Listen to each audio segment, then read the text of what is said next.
হাসপাতাল থেকে ফিরে আর ঘুম হয়নি। বাচ্চাটার জন্য ভীষণ চিন্তা হচ্ছিল।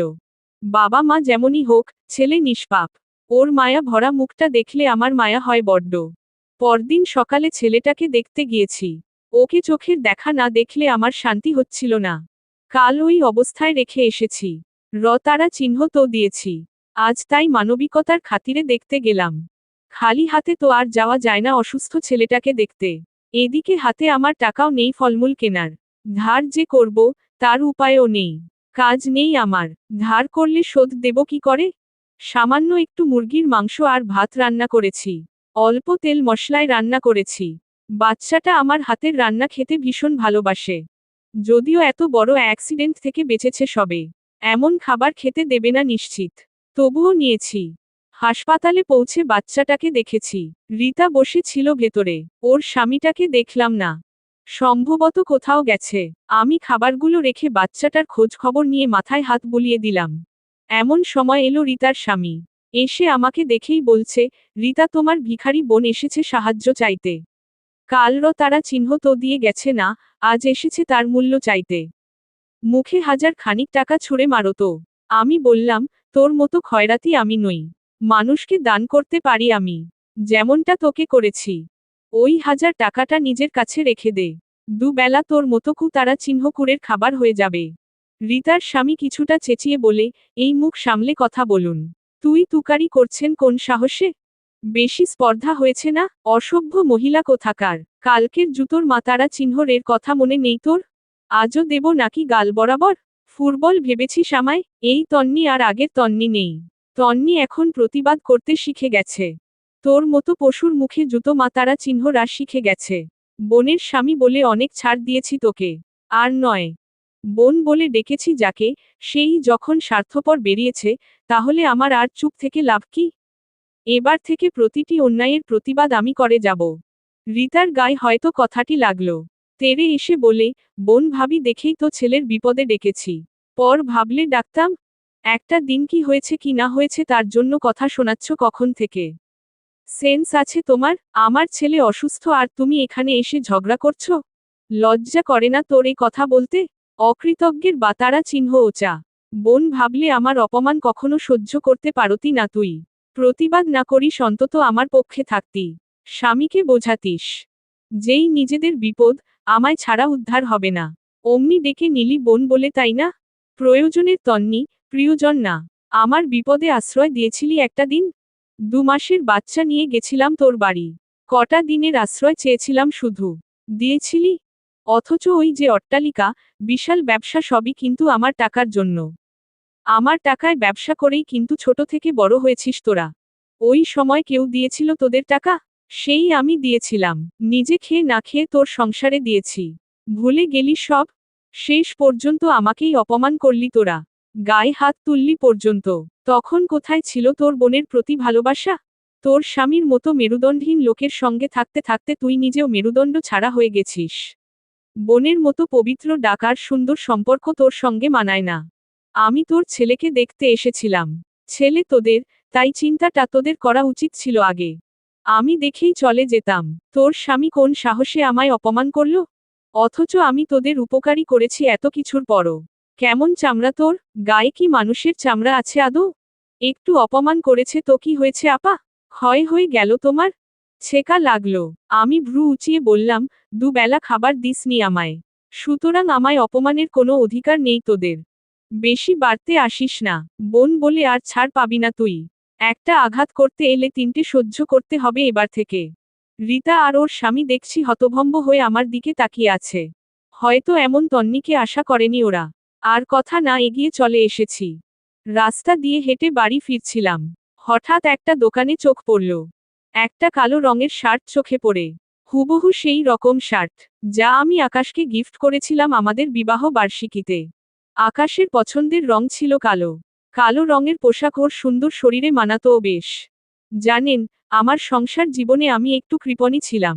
নিজের জন্য শুধু। সন্তান ও আকাশের প্রতি আমার উদার মন। ওদের খুশি করতে নিজের শখ আহ্লাদ বিসর্জন দিতাম। ওদের সুখের মাঝেই নিজে সুখী হতাম। বাংলার প্রতিটি মেয়ে হয় নিজের প্রসঙ্গে কৃপণ। এরা নিজে না নিয়ে, না খেয়ে স্বামী ও সংসারে দিতে পছন্দ করে। দিন শেষে এটাই হয় তাদের মানসিক শান্তি। বরাবরই আমার মন ভীষণ চাইতো আকাশকে একটা ওর পছন্দসই কিছু দেই, তাও নিজের টাকায়। কিন্তু আমি টাকা পাবো কই? সংসার বাদে কোনো কাজ তো করতাম না। আকাশ আমায় হাত খরচের টাকা দিত। ওর দেওয়া সেই টাকা খুব প্রয়োজন ছাড়া কখনোই ভাঙিনি। কারণ আমার প্রয়োজনীয় সব জিনিস ও নিজেই এনে দিত। টাকাটা আমায় দিত, যাতে আমার খুব শখের কিছু কিনতে পারি। আমার আবার শখ কিসের? স্বপ্ন ছিল দু চোখে। স্বামীকে এক সেট ভালো পোশাক গিফট করার স্বপ্ন। বড়লোকের বউ হয়েও কত কষ্ট করে চলেছি আমি। বললাম না, নিজ প্রসঙ্গে ভীষণ কিপটে আমি। হেঁটে যেতাম বাজারে, মানুষ কত দামি ক্রিম, ওয়েল ব্যবহার করত। সেখানে আমি খুবই কম দামের জিনিস নিতাম। ওতেই আমার হয়ে যেত। এরপর আমার মাথায় নিজে কিছু করার চিন্তা আসে। সংসার থেকেই সংসারী হয়ে উঠতে চাই। পশু পালন, গাছ লাগানো শুরু করি। সেখান থেকে যা পেতাম সংসার দিয়ে কিছুটা গুছিয়ে রেখে রেখে সেবার আমাদের বিবাহ বার্ষিকীকে আকাশকে একটা প্যান্ট, শার্ট, কোট, টাই সহ এক জোড়া জুতো ও ঘড়ি গিফট করি। দাম ছিল 25,000-এর কাছাকাছি। 2 বছরের সঞ্চয় একদিনে খরচ করেছি আমি আমার ভালোবাসার মানুষটির জন্য। আকাশ বেশিরভাগ দামি পোশাকই পরত। একজন প্রতিষ্ঠিত ব্যবসায়ী সে।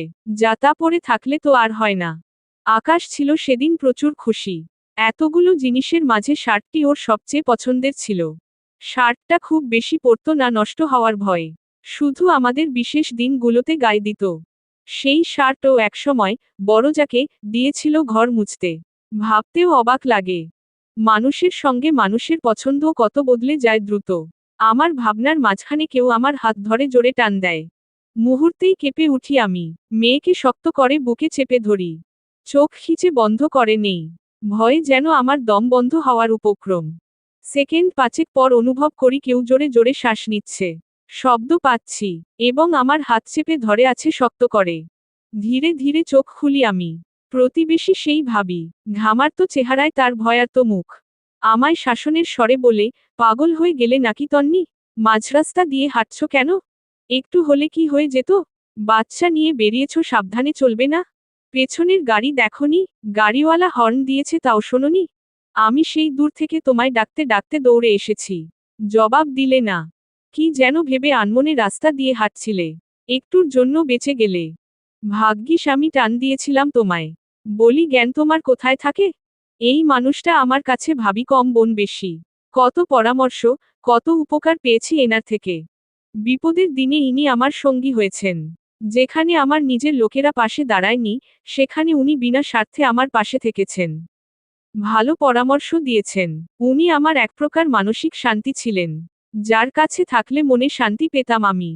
তাই এতদিন পর ভাবিকে দেখে আবেগী হয়ে পড়ি আমি। মস্তিষ্ক শূন্য হয়ে মুখ দিয়ে কথা নয়, কান্না বেরিয়ে আসে। কাঁদতে কাঁদতে জড়িয়ে ধরি তাকে। ভাবি অবাক হলেন কিছুটা। তবে কিছু বললেন না। আমার পিঠে হাত দিয়ে শান্ত করার চেষ্টা করলেন। প্রায় 3-4 মিনিট এভাবেই কেটে গেল। জানি না কোন শোকে কাঁদছি আমি।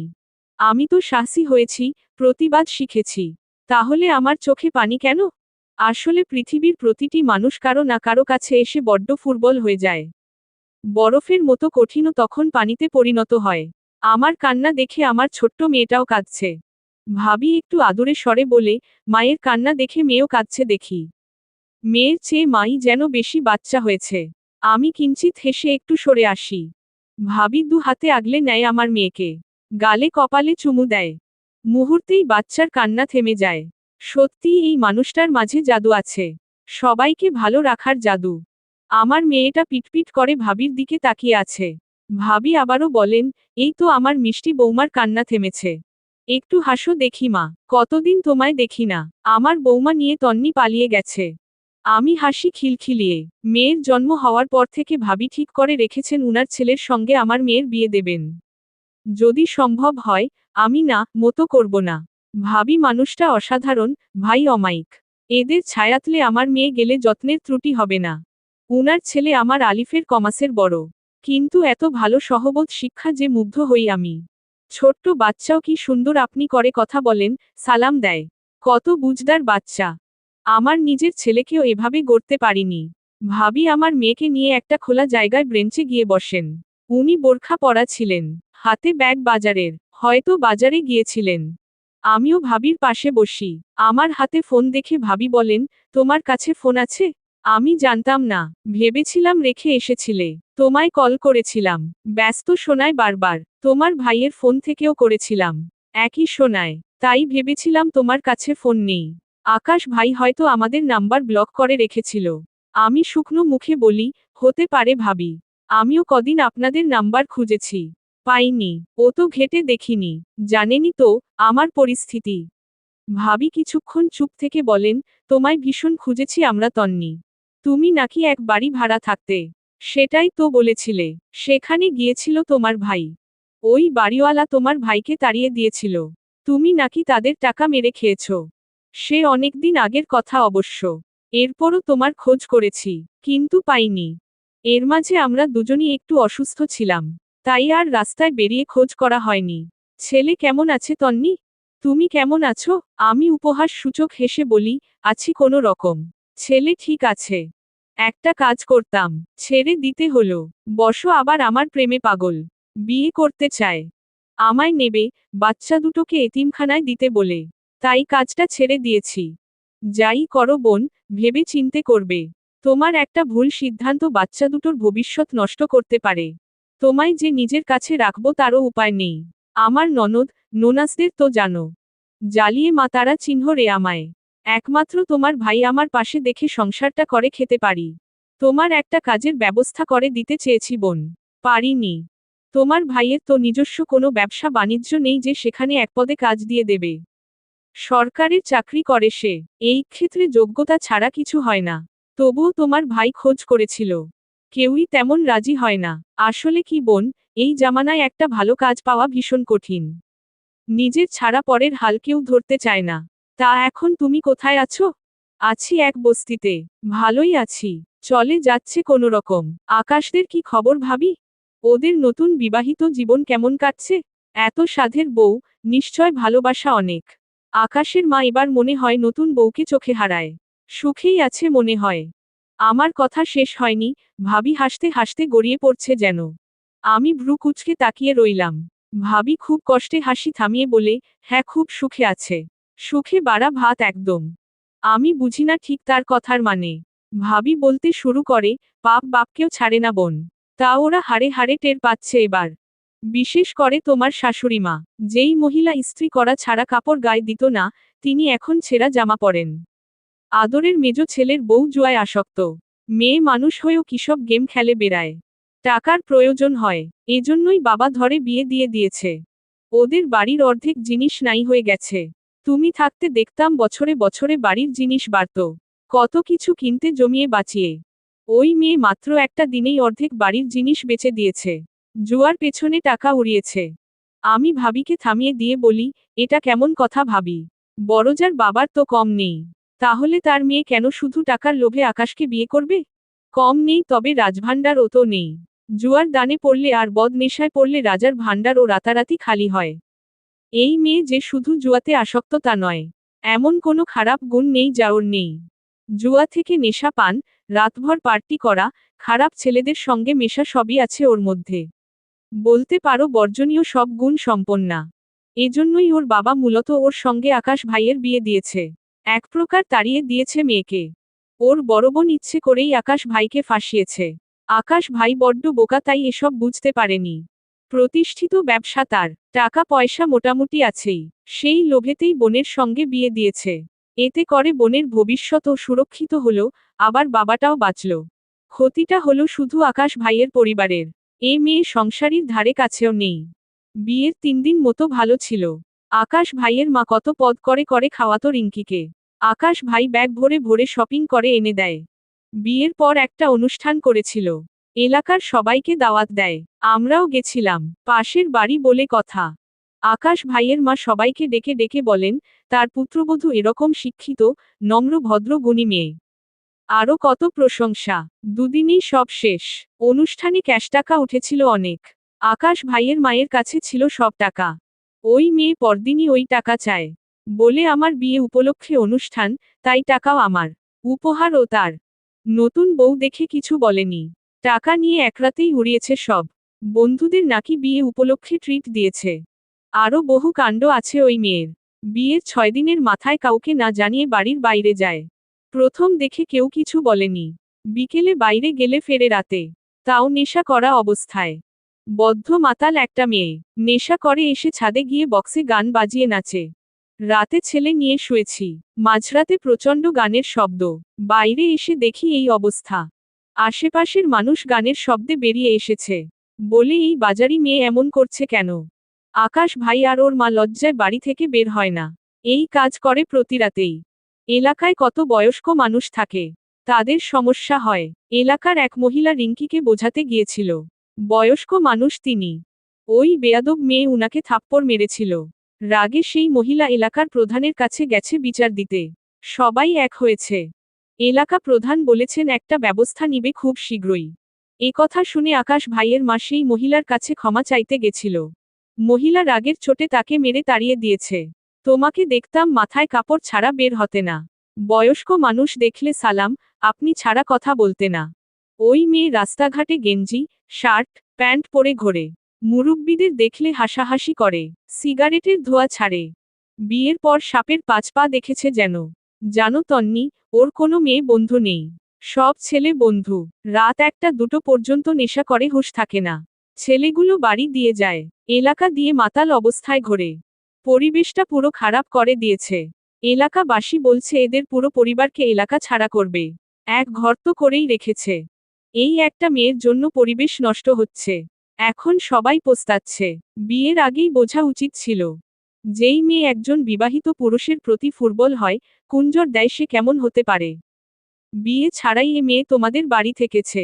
রাত বিরাতে আকাশ ভাইয়ের সঙ্গে গল্প করত। তাহলে ওর চরিত্র কত ভালো হতে পারে। বিয়ের আগে নমুনা দেখিয়েছে, এবার সব উন্মোচন করছে। শুনেছিলাম ও নাকি দুইবার বাচ্চা তারা চিহ্নষ্ট পর্যন্ত করেছে। যদিও এটা শোনা কথা, তবে সত্য হওয়ার সম্ভাবনাই বেশি। ওর বাবা এই মেয়ের জন্য রাতারাতি ড্যামেজ হচ্ছিল। বড় লোকের মেয়ে, চারপাশে খবর ছড়িয়ে পড়ে দ্রুত চিৎকার হয়েছে এই মেয়ের জন্য। ওর বাবার বিরাট ব্যবসা, সেখানেও লোকে নাকি উপহাস করত তাকে নিয়ে। ভালো বিয়ে আসতো না কারণ এসব কথা কমবেশি সবাই জানত। মা নেই মেয়েটার, বাবা ব্যবসার কাজে ব্যস্ত থেকেছে। মেয়েদেরকে মানুষ করতে পারেনি। নিজের বাড়িতে পর্যন্ত পুরুষ নিয়ে এসেছে।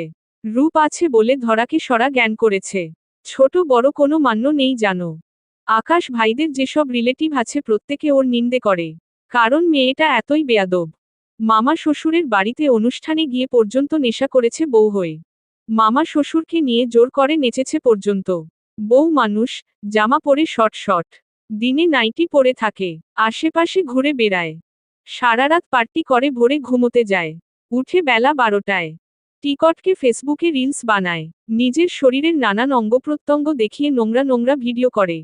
এলাকার ইয়াং ছেলেরা এসব দেখে বাড়ির সামনে ভিড় করে থাকে। ও রাস্তায় বের হলেই ছেলেরা পিছু পিছু যায়, খারাপ মন্তব্য করে। এতে অবশ্য রিঙ্কি মজাই পায়। রিঙ্কিকে দেখলে নাকি ওসব ছেলেদের ফিলিংস জাগে, এটা তাও চিৎকার করে বলে। আকাশ ভাইয়ের মা এলাকা প্রধানের কাছে ছেলেগুলার নামে নালিশ করতে গিয়েছিল। ছেলেগুলো নাকি উনার পুত্রবধূকে বিরক্ত করে। প্রধান সাহেব তাকে অপমান করে তাড়িয়ে দিয়েছে। সবাই অবগত ওই মেয়ের চরিত্র সম্পর্কে।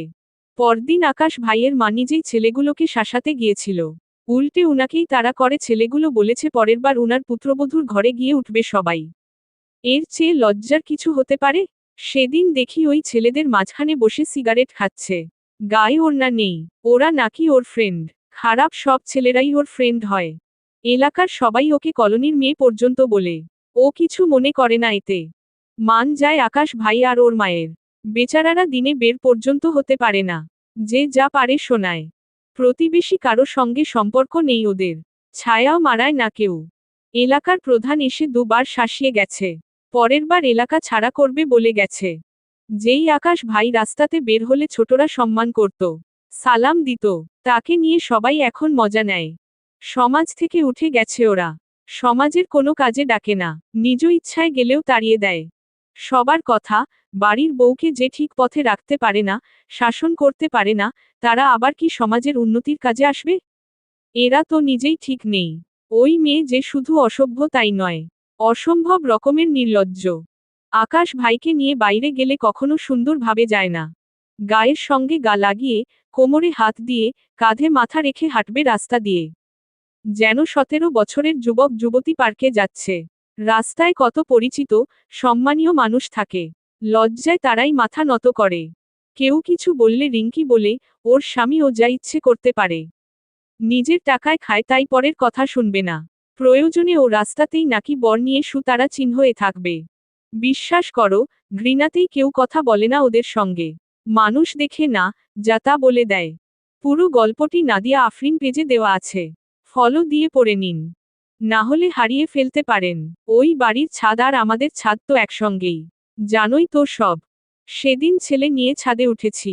দেখি ওরা স্বামী স্ত্রী ছাদে বসে চুমু খাচ্ছে। আমার ছেলে এসব দেখে বলছে, আম্মু ওটা কি? লজ্জায় ছেলের চোখ ধরে ওপাশ ঘুরেছি। মানে কোনো বিবেক বিবেচনা নেই ওদের। তখনই পাশের ছাদ থেকে এক আঙ্কেল ওদের তাক করে জুতো ছুঁড়েছে। সেই জুতো গিয়ে লেগেছে আবার আকাশ ভাইয়ের মুখে। রিঙ্কির তো সেই রাগ, আঙ্কেলকে ভাষা খারাপ করা শুরু করেছে। আকাশ ভাই বউকে টেনে নিয়ে ঘরে যায়। কিছু বললে মাতারা চিহ্ন ওরাই খাবে। আঙ্কেল পরদিন এসে আমায় বলে, ওদের জন্য সমাজ কেন দেশটাই উচ্ছন্নে যাচ্ছে। নাতি নিয়ে ছাদে উঠতে পারি না ওদের জ্বালায়। তুমি মেয়ের মতো, তবুও তোমায় বলতে হচ্ছে। কি শুরু করেছে ওরা? ঘর নেই, ছাদে নোংরামো করে লোককে দেখায় নাকি? বাচ্চাদের সামনে আমরা বড়রা লজ্জায় পড়ে যাই। জবাব দিতে পারি না। কাল জুতো মেয়ে তারা চিহ্ন রেছি। এরপর ওইসব দেখলেই ছুড়ব আমি। এতে যদি আমার জেলও খাটতে হয় খাটব। তাও তো পরিবেশ রক্ষা পাক। এই মেয়ে নাকি শিক্ষিত, ছাদে স্বামী নিয়ে গলাগলি করে বসে থাকে। আমরা প্রতিবেশীরা ওর জন্য ছাদে ওঠা বন্ধ করে দিয়েছি এক প্রকার। মাঝে মধ্যে মনে হয় ওই মেয়ের জন্মের ঠিক নেই। নারীদের লজ্জা হয় ভূষণ। আর ওই মেয়ে এতটাই নির্লজ্জ যে ওর সঙ্গে কথা বলতে পর্যন্ত লজ্জা পাই আমরা। মুখ থেকে মদ সিগারেটের গন্ধ আসে। আকাশও হয়েছে এক লক্ষ্মী রেখে অলক্ষ্মী টেনে এনে শুধু নিজের জীবন না, আমাদের পর্যন্ত তটস্থ করে রেখেছে। নেহাত ওরা এখানকার স্থানীয়। ভাড়াটিয়া হলে কবেই ঘাড় ধাক্কা দিয়ে বের করে দিতাম এলাকা থেকে। আকাশ ছেলেটা আর পুরুষ নেই। ওর এখন তালি বাজিয়ে টাকা রোজগার করা উচিত। আঙ্কেল আমাকে রিকোয়েস্ট করে আমি যেন আকাশ ভাইয়ের মা কে গিয়ে একবার বোঝাই। কারণ আমাদের পাশাপাশি লাগোয়া বাড়ি। আমি জবাব দেই, কাকা আমার সঙ্গে ওদের তেমন সম্পর্ক নেই।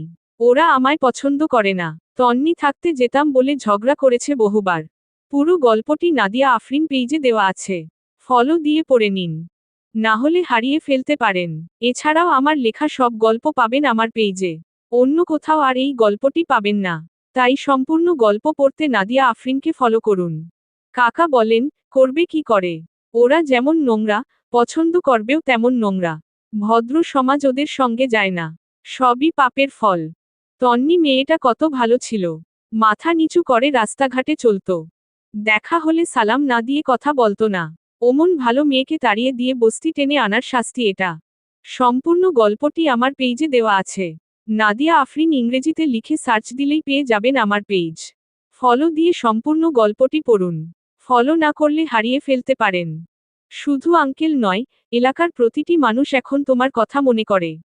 ওদের রটানো সব কথাই যে মিথ্যা তা হাড়ে হাড়ে বুঝেছে সবাই। এর মাঝে তোমার শাশুড়ি একদিন তোমার নামে নিন্দা করতে শুরু করে এক মহিলার কাছে। সেই মহিলা ঝামা ঘষে দিয়েছে একেবারে। মুখের সামনে থুথু ফেলে চলে এসেছে। তোমার নামে সবাই ধন্য ধন্য করে। তোমার মর্ম দিন শেষে সবাই বুঝতে পেরেছে। ভাবি থামে, লম্বাশ্বাস নেয়। আমার মাথায় একের পর এক প্রশ্ন ঘুরপাক খাচ্ছে। কৌতূহল থামাতে না পেরে আমি বলি, এত কিছু হয়ে যাচ্ছে আকাশ চুপ কেন? এতটা নীচ তো ও ছিল না। আর ওর মা বা এত কিছু কেন সহ্য করছে? প্রতিবাদ কেন করছে না? এত অধঃপতন হয়েছে এদের? ভাবি আবারও একগাল হেসে বলে, এখনো তো আসল কাহিনীই শোনোনি তুমি। সবে তো শুনলে রিঙ্কির কথা। এখনো বহু কিছু বাকি আছে। যা শুনলে তুমি আকাশ থেকে পড়বে। অনেক কিছু বদলে গেছে ওই বাড়ি। তোমার বড়জার গুণাগুণ তোহ কিচ্ছু শোনোনি এখন পর্যন্ত। আকাশ আর ওর মায়ের করুণ পরিণতি জানবে না? এটা তো সবে শুরু। আসল কাহিনী এবার শুনবে। ভাবির কথা শুনে আমার মাথা চক্কর দেওয়া শুরু করেছে রীতিমতো। পরিস্থিতি বুঝে ভাবি চায়ের দোকান থেকে 2 কাপ চা সহ একটি পানির বোতল নিয়ে আসে। এই প্রথম আমরা বাইরে বসে চা খাচ্ছি। ভাবি আমার হাতে 1 কাপ চা ধরিয়ে দিয়ে বলে, খেয়ে আগে মস্তিষ্ক ঠিক করো। আমিও কথা বলতে বলতে হাঁপিয়ে গেছি। চা টা খেয়ে একটু গলা ভিজিয়ে নেই। দুজনে পাশাপাশি বসে চা পান করলাম। মেয়েটা আমার ভাবির কোলে লক্ষ্মী হয়ে ঘুমিয়ে আছে। খাওয়া শেষে আমি বিল দিতে নিলে ভাবিই বিল দেয় জোর করেই। তারপর আবার ভাবির পাশে বসে বলি, এবার বাকিটা বলুন দেখি। সব যেন আমার কাছে গোলমেলে লাগছে। আপনি একটু সবটা খুলে বলুন। ঠিক আছে, তবে তোমার শাশুড়িকে দিয়ে শুরু করি। আমি মাথা নাড়ি। ভাবি লম্বা শ্বাস নিয়ে বলতে শুরু করে। আকাশ ভাইয়ের মা শুরু থেকেই ভেবেছিল রিঙ্কি মেয়েটাকে বউ করে আনলে উনার লাভই হবে। তোমার বড় যা সে মতোই বুঝিয়েছিল তাকে। ব্রেন ওয়াশ করে রেখেছিল এক প্রকার। এছাড়া তোমার বড় যা শুরু থেকেই ওই বাড়িতে কম দেয়নি। তাই তোমার শাশুড়ি ভেবেছিল বড় মেয়ের পর যদি ছোট মেয়ে আসে বাড়িতে তাহলে সব পাবে ডাবল ডাবল। সব দিয়ে ভরিয়ে দেবে। দামি ফার্নিচার, গহনা, পোশাক দিয়ে একদম উনাকে উঠিয়ে দেবে। এই লোভই কাল হয়ে দাঁড়ায় বেচারার। অতি লোভ পতনের মূল, যেটা আজ হাড়ে হাড়ে টের পাচ্ছে মহিলা। রিঙ্কি মেয়েটা প্রথম দিন এসেই নিজের বিয়ের সব গিফট, ক্যাশ টাকা দাবি করে। তখন নতুন বউ হওয়ায় সবাই মেনে নিয়েছিল। তবে দিন যত যায় ওই মেয়ের আচরণ পরিবর্তন হয়। আকাশ ভাইয়ের মায়ের সঙ্গে দিনকে দিন খারাপ ব্যবহার করতে শুরু করে। নতুন বউ ঘুম থেকে ওঠে 12টায়। আকাশ ভাইয়ের মা ডাকতে গেলে চেঁচামেচি করে রিঙ্কি।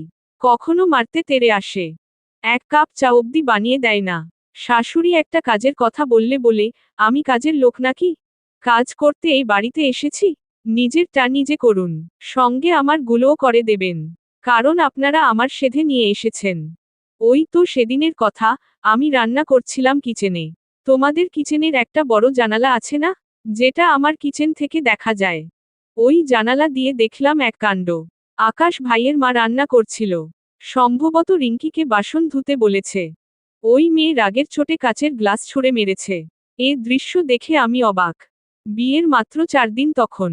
আসলে আকাশ ভাইয়ের মা রিঙ্কিকেও হয়তো তুমি ভেবেছিল যে সকাল সকাল উঠে সব কাজ একা হাতে সেরে রান্না করে খাবার ঘরে দিয়ে আসবে। হয়েছে সেগুড়ে বালি। কথায় কথায় বেচারাকে অপমান করে। ওর বড় বোন মানে বড় যা তোমার শাশুড়িকে কি সব গিফট করত না? সেসবই ছিল নিজেদের স্বার্থ সিদ্ধির জন্য। মন গলিয়ে কাজ হাসিল করে নিয়েছে ওরা।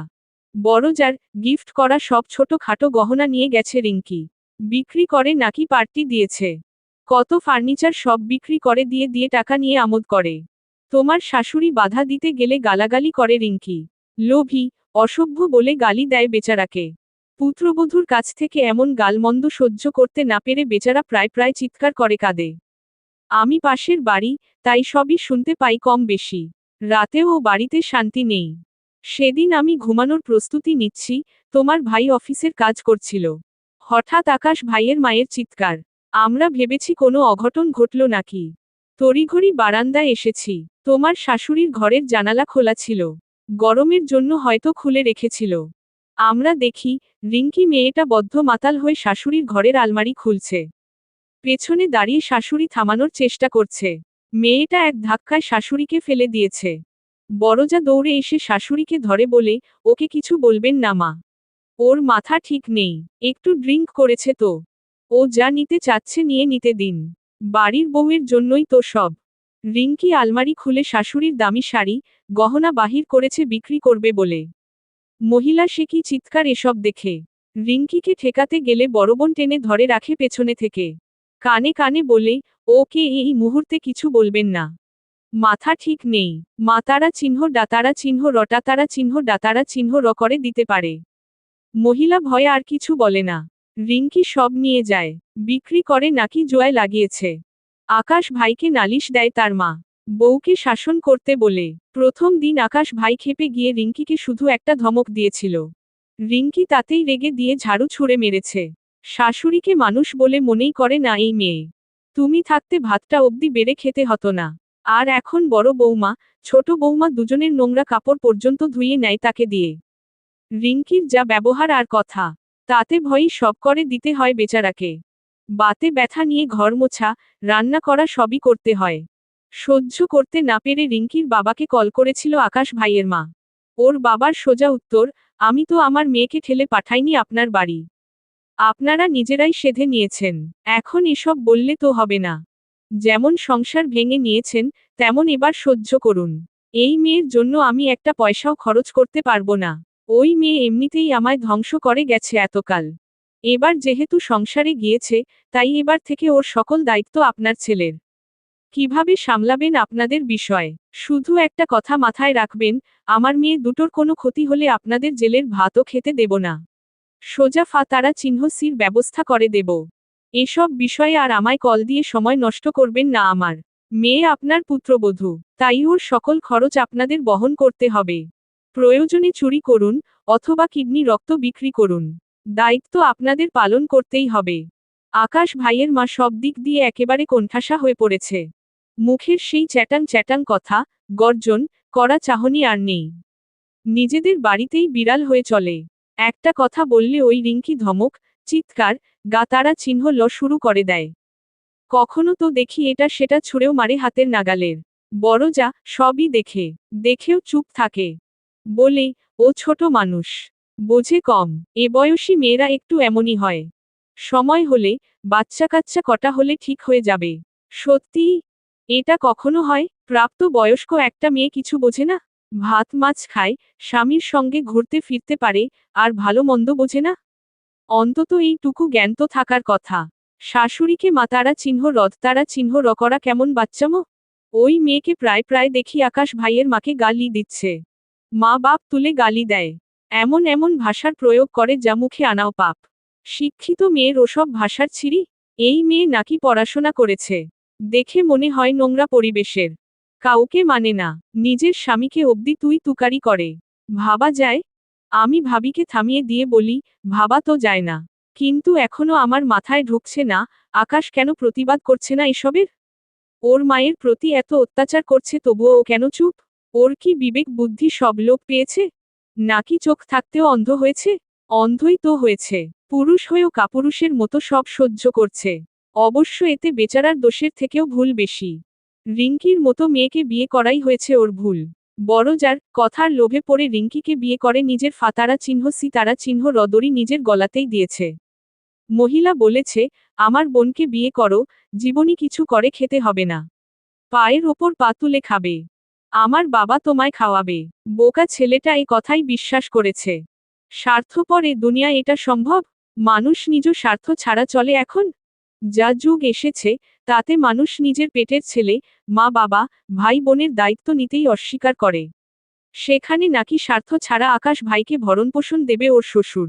এ কথা আমি যখন শুনেছি তখনই আমার ঘাপলা লেগেছে। ওদের অবস্থা ভালো, তবুও বসে খাওয়ার ইচ্ছা। এটা বোঝে না পরের টাকায় খেলে চামচামি করে খেতে হবে। আসলে আকাশ ভাইয়ের মা ভেবেছিল, রিঙ্কিকে বিয়ের পর রিঙ্কি ওর কোটিপতি বাবার থেকে টাকা, ফার্নিচার, গহনা এনে তাদের দেবে। তারা সেসব টাকা নিজেদের ব্যবসায় লাগিয়ে আরও উন্নতি করবে। প্লাস এটাও বলেছিল, রিঙ্কি ও বড়জার যেহেতু কোনো ভাই নেই তাই ওদের সব সম্পত্তি, জমি নাকি আকাশ ভাই আর তার বড় ভাই পাবে। এ আশাতেই বিয়ে করেছিল আকাশ ভাইয়ের বড় ভাইও। এখন গোলাম হয়ে আছে বউয়ের, শ্বশুরের পা ধুয়ে খেতে হচ্ছে বেচারাকে। আকাশ ভাইয়ের পরিণতিও প্রায় একই রকম। বউ তাকে এক আঙুলে ঘোরায়, কথাতে নাচায়, চোখের ইশারায় উঠো বসো করাই। সিঙ্গাপুরে হানিমুনে নিয়ে যাওয়ার কথা বলেছিল শ্বশুরের পক্ষ থেকে। সিঙ্গাপুর তো ছাই, খোঁজ অবধি নেয় না। ফোন দিলে ধরে না, ব্লক অবধি করে রাখে। রিঙ্কি মেয়েটা বিয়ের প্রথম রাতেই নাকি আকাশ ভাইয়ের থেকে বাড়ি লিখিয়ে নিয়েছে। বাড়িটা আকাশ ভাইয়ের নামে ছিল, সেটা তো জানোই তুমি। বাড়ি লিখিয়ে নিয়ে বলেছে, আমার বাবার লক্ষ কোটি টাকার সম্পত্তি সব তো তোমরাই পাবে। আপাতত তোমাদের বাড়িটা আমার নামে করে দাও যাতে এখানে আমি সেফটি নিয়ে থাকতে পারি। তুমি ব্যবসার কাজে বাইরে গেলে কেউ যেন আমার থাকা নিয়ে অনিশ্চয়তায় না ভুগতে পারি। আসলে বাড়িটা আমার নামে থাকলে আমার একটা শক্তপোক্ত জায়গা হবে পায়ের নিচে। তাই চাচ্ছিলাম আর কি। এছাড়া আমার কোনো প্রবণতা নেই। তোমাদের নিয়েই তো আমার সংসার, আমার সব কিছু তোমরা। ওর এসব মিষ্টি মিষ্টি কথায় আকাশ ভাই একেবারে গলে পানি হয়ে বউয়ের নামে বাড়ি লিখে দিয়েছে। সবই লোভের ফল। বেশির আশায় নিজের ভিটা বাড়ি দিয়ে দিয়েছে। পরদিন থেকেই ও মেয়ের পরিবর্তন। বিয়ের আগে দেখতাম আকাশ ভাইয়ের সঙ্গে চিপকে থাকতো সব সময়। মানুষজন দেখতো না কাঁধে কোমরে হাত দিয়ে মিষ্টি মিষ্টি কথা বলতো। কত মধুর সময়। আকাশ ভাইও এসব এনজয় করতো ভারী। বাড়ি লিখিয়ে নেওয়ার পর থেকে মেয়েটা আর আগের মতো নেই। আকাশ ভাইকে কেমন দূর ছাই ব্যবহার করে। শুধু তাকে না, তার মাকেও। আগে নাকি আন্টি আন্টি বলে বাড়ি মাথায় তুলতো। এখন গালি দিতেও বাধে না। আকাশ ভাই প্রথমে কিছু বলেনি, কিন্তু ওর ব্যবহার দিনকে দিন পরিবর্তন হতেই থাকে। বাড়ির মানুষকে কুকুরের মতো ব্যবহার করে। আকাশ ভাই বোঝালে গায়ে লাগায় না বিষয়টি। আলমারিতে ব্যবসার টাকা রাখা থাকত। দিনকে দিন সেই টাকার পরিমাণ কমতে লাগে। রিঙ্কিকে জিজ্ঞেস করলে সে জানায়, সে নাকি জানে না কিছু। অথচ ঘরে কিন্তু শুধু ওরা দুজনই থাকে। বিয়ের পর থেকে রিঙ্কি আবার ওর শাশুড়িকে ওদের রুমে ঢুকতে দেয় না। ওদের নাকি প্রাইভেসি আছে। আকাশ ভাইয়ের যেহেতু অনেক রকমের ব্যবসা, এবং সেসব প্রোডাক্ট বাহির থেকে ও বিভিন্ন জায়গা থেকে আনতে হয়, তাই ক্যাশ টাকা আকাশ ভাইয়ের আলমারিতেই থাকত, যাতে প্রয়োজন হলে সঙ্গে সঙ্গে নিতে পারে। বেশ অনেক টাকাই ঘরে থাকত। প্রথম প্রথম ওখান থেকে ৩-৪ হাজার করে গায়েব হতো। ধীরে ধীরে পরিমাণ বাড়তে থাকে। ১০-১২ হাজার থেকে শুরু করে লাখ টাকা পর্যন্ত গায়েব হয়। হিসেব মেলাতে না পেরে আকাশ ভাই বাড়িতে চিৎকার চেঁচামেচি করে। ওর বউ নিশ্চুপ থাকে। পরে সবাই মিলে চেপে ধরলে স্বীকার করে। বলে ও আর ওর বোন নাকি শপিং করেছে, গোল্ডের জিনিস কিনে টাকা শেষ করেছে। এ কথা শুনে আকাশ ভাই রেগে বউকে বলেছে সব টাকা যেন এনে দেয় তার বাবার থেকে। না হলে ব্যবসার বিরাট লস হয়ে যাবে। আকাশ ভাই নিজেই তার শ্বশুরকে কল দিয়ে তার মেয়ের সব কর্মকাণ্ড জানিয়েছে। শ্বশুরকে টাকা দিতে বলেছে। শ্বশুরে উত্তর দিয়েছে, বউ তোমার খরচ করেছে তোমার টাকা, আমি কেন দেব? তুমি কিভাবে টাকা রাখো যে ও নিয়ে যায়? আর যায়ই বা কেন? তুমি স্বামী, তোমার পরিস্থিতি কেন বোঝে না তোমার স্ত্রী? বোঝাতে পারো না? সম্পূর্ণ গল্পটি আমার পেইজে দেওয়া আছে। নাদিয়া আফরিন ইংরেজিতে লিখে সার্চ দিলেই পেয়ে যাবেন আমার পেজ। ফলো দিয়ে সম্পূর্ণ গল্পটি পড়ুন। ফলো না করলে হারিয়ে ফেলতে পারেন। আকাশ ভাই বলেছে, আমি চেষ্টা করেছি, বুঝিয়েছি, ও বুঝছে না। সে বলে, এতে আমার কি দোষ? তোমার স্ত্রী তোমায় না বুঝলে আমি কি করতে পারি? নিজেদের ব্যক্তিগত বিষয়ে আমায় কেন টানছো? যা পারবে নিজেরা করে নাও। নিজেদের সমস্যা নিজেরাই সমাধান করে নাও। এই বলে সে রেখে দিয়েছে। মানে মেয়ের কোনো কাণ্ডে তিনি দায়ভার নেবে না। এভাবে করে ওদের ব্যবসায় লস হতে লাগে রাতারাতি। আকাশ ভাইকে ওই মেয়ে অফিস যেতে দেয় না ঠিকমতো। সারাদিন ঘরে নিয়ে থাকবে স্বামীকে। এর মধ্যে আবার জানা গেল ওই মেয়ে জুয়ায় আসক্ত। বাড়ির জিনিসপত্র, গহনা নিয়ে নিয়ে জুয়াতে লাগায়। আকাশ ভাই প্রতিবাদ করে। রিঙ্কি সে বার আকাশ ভাইকে থাপ্পড় দিয়েছে। বাড়িতে সে কি হুলস্থুল কাণ্ড। বড় যা এসে বলে, ওগুলো নাকি জুয়া না, অনলাইন গেম। এ বয়সের মেয়েরা নাকি এসব করেই থাকে। আকাশ ভাই এসবের এক পর্যায়ে ডিভোর্স দিতে চায়। রিঙ্কি সুন্দর করে বলেছে, ডিভোর্স দিলে দাও। কাবিনের সব টাকা সমেত জেল হাজতের ব্যবস্থা রয়েছে। ডিভোর্স করতে গেলে মামলা দেবে নারী নির্যাতন ও ধর্ষণের। আকাশ ভাই ওর বড় বোন অর্থাৎ বড়জাকে ধর্ষণ করেছে। রিঙ্কিকে জোর করে বিয়ে করেছে আটকে রেখে। বিয়ের পর মা ছেলে মিলে নির্যাতন করেছে। যৌতুক নিয়ে মারতারা চিহ্ন ধর করেছে। এরপর ওর বোনকে দিয়ে কেস করবে। বোনকেও নির্যাতন করেছে এতকাল। তারপর তন্নির ইস্যু তুলবে, যে আগের স্ত্রীকে বাচ্চা সমেত ঠকিয়ে সরিয়ে তাকে টাকার লোভে জোর করে বিয়ে করেছে। মানে গৃহবধূ নির্যাতন ও ঠকানো এদের স্বভাব। এলাকার লোকেও আকাশ ভাইদের প্রতি চরম বিরক্ত। তাই পুলিশ এলে তাদের পক্ষে থাকবে না এটা শিওর। সব দিক দিয়ে ফাতারা চিহ্ন সবে আকাশ ভাই ও তার পরিবার। পুরো ক্যারিয়ার ধ্বংস করে দেবে। বাড়ি কাগজে কলমে রিঙ্কির নামে। তাই ঘাড় ধরে বের করে দিতেও বাধবে না। এরপরও নাকি রিঙ্কি ছাড়বে না আকাশ ভাইকে। প্রেগনেন্সির খবর রটিয়ে বিরাট অঙ্কের টাকার ডিমান্ড করবে। সেই সঙ্গে ওর আর ওর বোনের নাকি কত লক্ষ টাকা তারা চিহ্ন রে খাওয়ার মিথ্যা অপবাদ। সব দিক দিয়েই ওরা আকাশ ভাইকে কোণঠাসা করে রেখেছে। এসবই নিছক ভয় হিসেবে নিতেই পারত, কিন্তু একদিন আকাশ ভাই রিঙ্কিকে একটা থাপ্পড় দিয়েছিল গালে। সেই রাগে দু বোন গিয়ে থানায় জিডি করে এসেছে। এমন ভাবে কেস করেছে যাতে ভবিষ্যতে ওর কিছু হলেই আকাশ ভাই ও তার পুরো পরিবার ফেঁসে যায়। ওই বাড়িতে নাকি ওরা দু বোন নিরাপদ নয়। টাকা দিয়ে সে বার নিস্তার পেয়েছে আকাশ ভাই। পুরো গল্পটি নাদিয়া আফরিন পেইজে দেওয়া আছে। ফলো দিয়ে পড়ে নিন। না হলে হারিয়ে ফেলতে পারেন। এছাড়াও আমার লেখা সব গল্প পাবেন আমার পেইজে। এরপর থেকে বাড়ির লোকের মনে ভয় ঢুকেছে। চাইলেও কেউ কিছু বলতে পারে না। দু বোনের অত্যাচার দিনকে দিন বাড়ছে। বড়জা তার নিজের নামে জমি লিখে নিয়েছে সেই কবেই। বাড়ি নিয়েছে রিঙ্কি। ব্যবসার বেহাল অবস্থা। যখন তখন কোম্পানি বন্ধ হয়ে যায়। এর কারণ হলো রিঙ্কি আকাশ ভাইকে দিয়ে কর্মক্ষেত্র থেকে লাখ লাখ টাকা নেয়। নিয়ে বন্ধু বান্ধবদের সঙ্গে আমোদ করে বেড়ায়। কোম্পানির কিছু সঞ্চয় ছিল, সব ভেঙে নিয়ে নিয়েছে রিঙ্কি ও তার বোন। আকাশ ভাইকে থ্রেট করে সব সময়। মেয়ে তারা চিহ্ন রে ফেলার হুমকি অবধি দেয়। ওর বউ ওর সামনে পরপুরুষ নিয়ে ঘুরতে যায়, পার্টি করে। বেচারা সব তাকিয়ে তাকিয়ে দেখে। একটা কিছু বললে দু বোন মিলে এক প্রকার ছিঁড়ে খায় তাকে ও তার মাকে। আকাশ ভাইয়ের ইমেজ নষ্ট করতে রিঙ্কি রাস্তাঘাটে স্বামী নিয়ে নোংরামো করে বেড়ায়। ভাই চুপ থেকে সব সহ্য করে। আসলে লোভ উনার ভেতরটা ধ্বংস করে দিয়েছে পুরোদমে। পুরুষ তো আর নেই, লড়াই করার সাহস নেই। বউয়ের ভয় এক ঘর হয়ে থাকে। উঠতে বললে ওঠে, বসতে বললে বসে। বউয়ের অনুমতি ছাড়া বাইরে অবধি যেতে পারে না। আমি প্রশ্ন করি, আচ্ছা ভাবি, রিঙ্কি এমন কাজ কেন করছে? ওর স্বামী, ওর সংসার, সব তো ওই পাবে। তাহলে কেন সব ধ্বংস করছে? ওই মেয়ে কখনো সংসার করতে আসেনি। ও এসেছিল টাকা পয়সা লুটতে। আকাশ ভাইয়ের একটা ভালো পজিশন ছিল। ও তার সুযোগে এসে সব লুটে নিয়ে পোগার পার হবে। বাবার থাকলেও নিজের তো নেই। এবার নিজের জন্য নিয়ে ভাগবে। ভাবির কাছ থেকে ফিরে লম্বা ঘুম দিয়েছি। বাড়ি ফিরে কেন যেন ভীষণ শান্তি লেগেছে। জানি না কেন। আমার অপরাধীদের করুণ পরিণতিতে কি আমার শান্তি লাগছে? নাকি কাজটা ছেড়ে দেওয়ায়? উত্তর নেই আমার কাছে। পরদিন ঘুম ভেঙে চিন্তিত মুখে ঘরের দুয়ারে বসে আছি। চাচি এলো। আমার কাছে বসে কাঁধে হাত রেখে বলল, যে কদিন কাজ না পাও আমার সঙ্গে খাও। নুন ভাত যা পারি সামনে দেওয়ার চেষ্টা করব। জানি ছেলে নিয়ে কষ্ট হবে। তবে খালি পেটে তো থাকতে হবে না। পেটের জ্বালা তো মিটবে। পেটের জ্বালা বড় জ্বালারে মা। এই পেটের দায় মানুষ তারা চিহ্নরই অবধি করে। আমি চাচির দিকে তাকিয়ে বলি, তা কি করে হয় চাচি? দুজন মানুষকে বসিয়ে খাওয়ানো কম কথা নয়।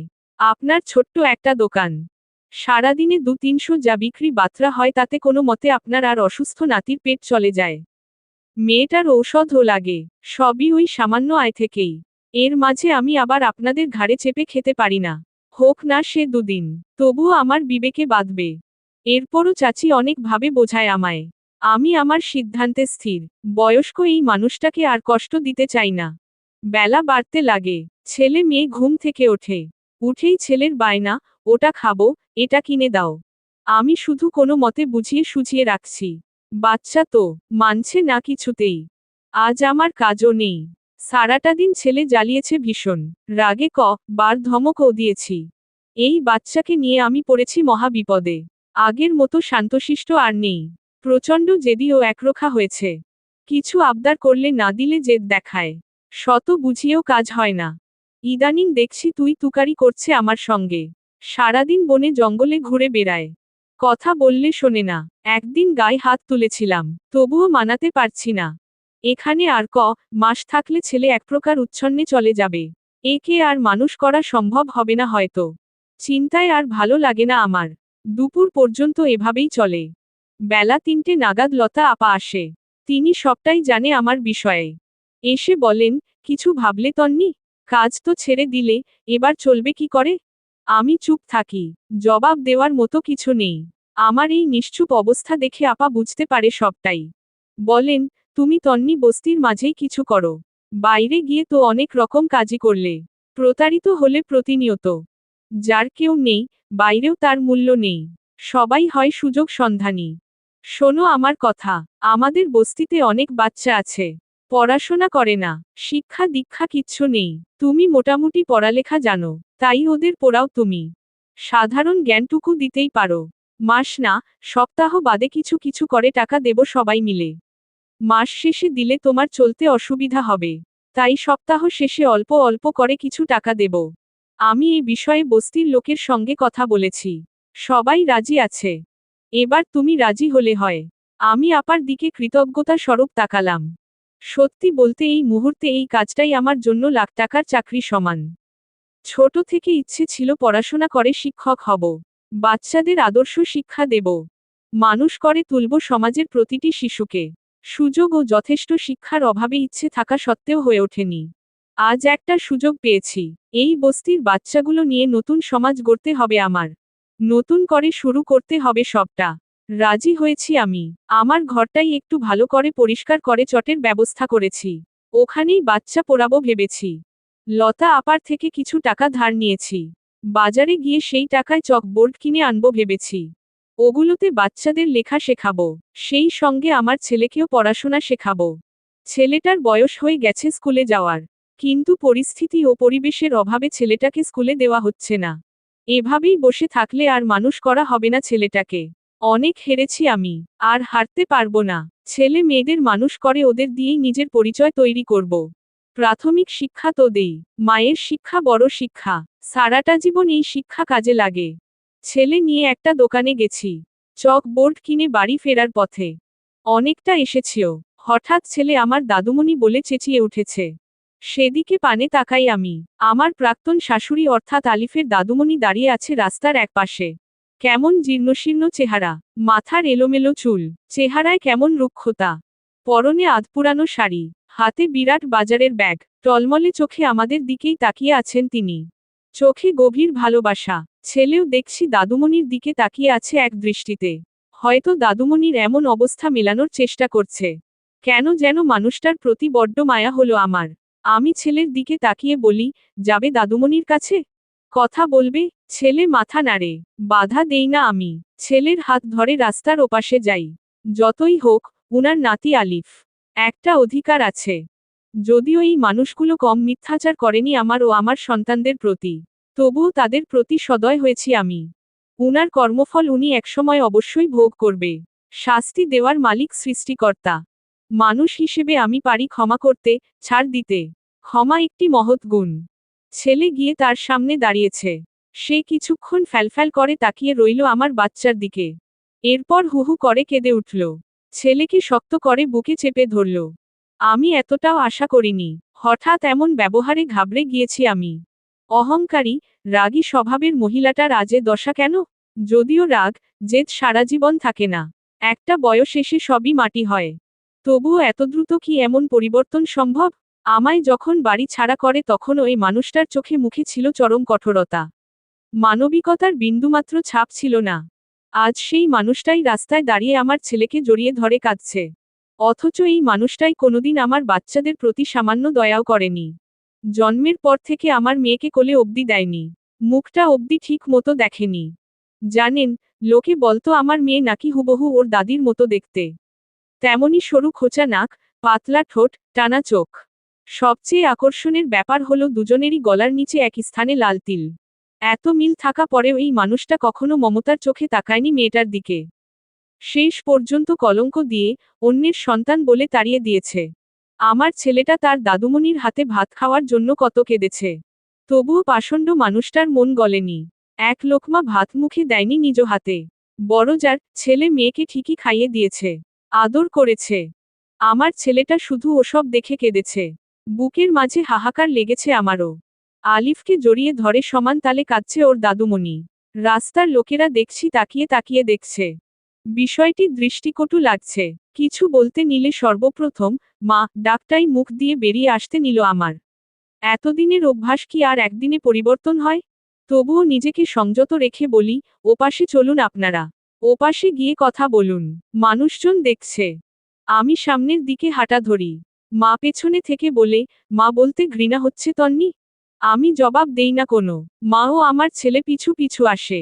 ছেলেকে এক হাতে আগলে নিয়ে অন্য হাতে বাজারের ব্যাগ নিয়ে আসেন তিনি। ব্যাগটা দেওয়ালে ঠেস দিয়ে দাঁড় করাই। ছেলেকে নিয়ে একটা ব্রেঞ্চে বসে আমি একটু দূরেই দাঁড়িয়ে আছি। মা তার ব্যাগ থেকে এক প্যাকেট বিস্কুট বের করে ছেলের হাতে দিলেন। নিজ হাতে খাইয়ে দিলেন। খাওয়া শেষে পানীয় খাওয়ালেন। আমি শুধু দেখছি দাঁড়িয়ে দাঁড়িয়ে। মেয়ের কথা জিজ্ঞেস করলেন, কোথায় থাকছি তা জানতে চাইলেন। আমি উত্তর দিলাম, মেয়ে ভালোই আছে। সবাই আমাদের ছেড়ে দিলেও সৃষ্টিকর্তা ছাড়েনি আমাদের। তিনিই আমাদের আগলে রেখেছেন। এক বস্তিতে ঘর নিয়ে থাকছি আমি। খেয়ে না খেয়ে চলছে জীবন। তবে সুখেই আছি সন্তান নিয়ে। মা থমথমে মুখে বলেন, রাজপ্রাসাদে যাদের বড় হওয়ার কথা তারা আজ করে ঘরেতেও ঠাঁই পাচ্ছে না। যাদের বাবার লাখ লাখ টাকার সম্পত্তি, প্রতিষ্ঠিত ব্যবসা, তার ছেলে মেয়ে আজ না খেয়ে দিন পার করছে। রাজার হালে মানুষ হওয়ার কথা যার, তারা আজ পথে পথে ঘুরে বেড়ায় শূন্য হাতে। সবই আমার জন্য। আমি তোদের থেকে তোদের পিতার পরিচয়, তোদের ভবিষ্যৎ, তোদের সকল সুখ স্বাচ্ছন্দ্য কেড়ে নিয়েছি।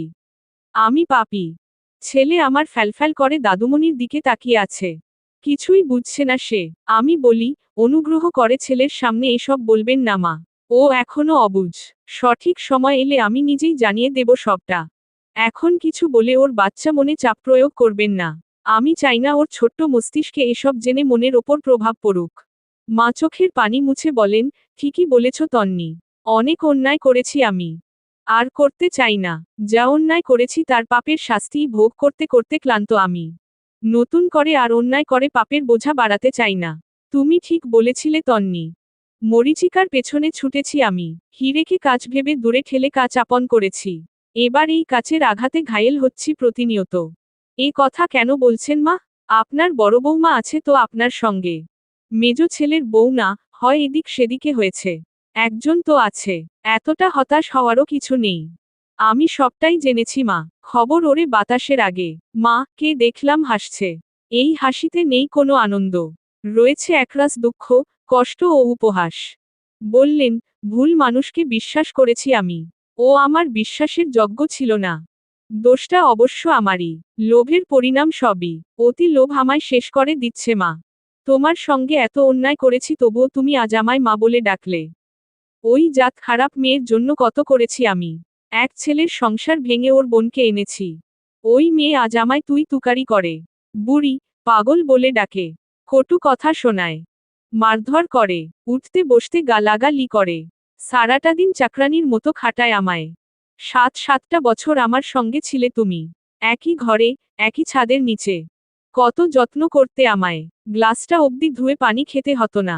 অথচ আজ, তুমি ছিলে লক্ষ্মীমন্ত সংসারী মেয়ে। মাস কাবারির অর্ধেক টাকা বাঁচিয়ে দিতে।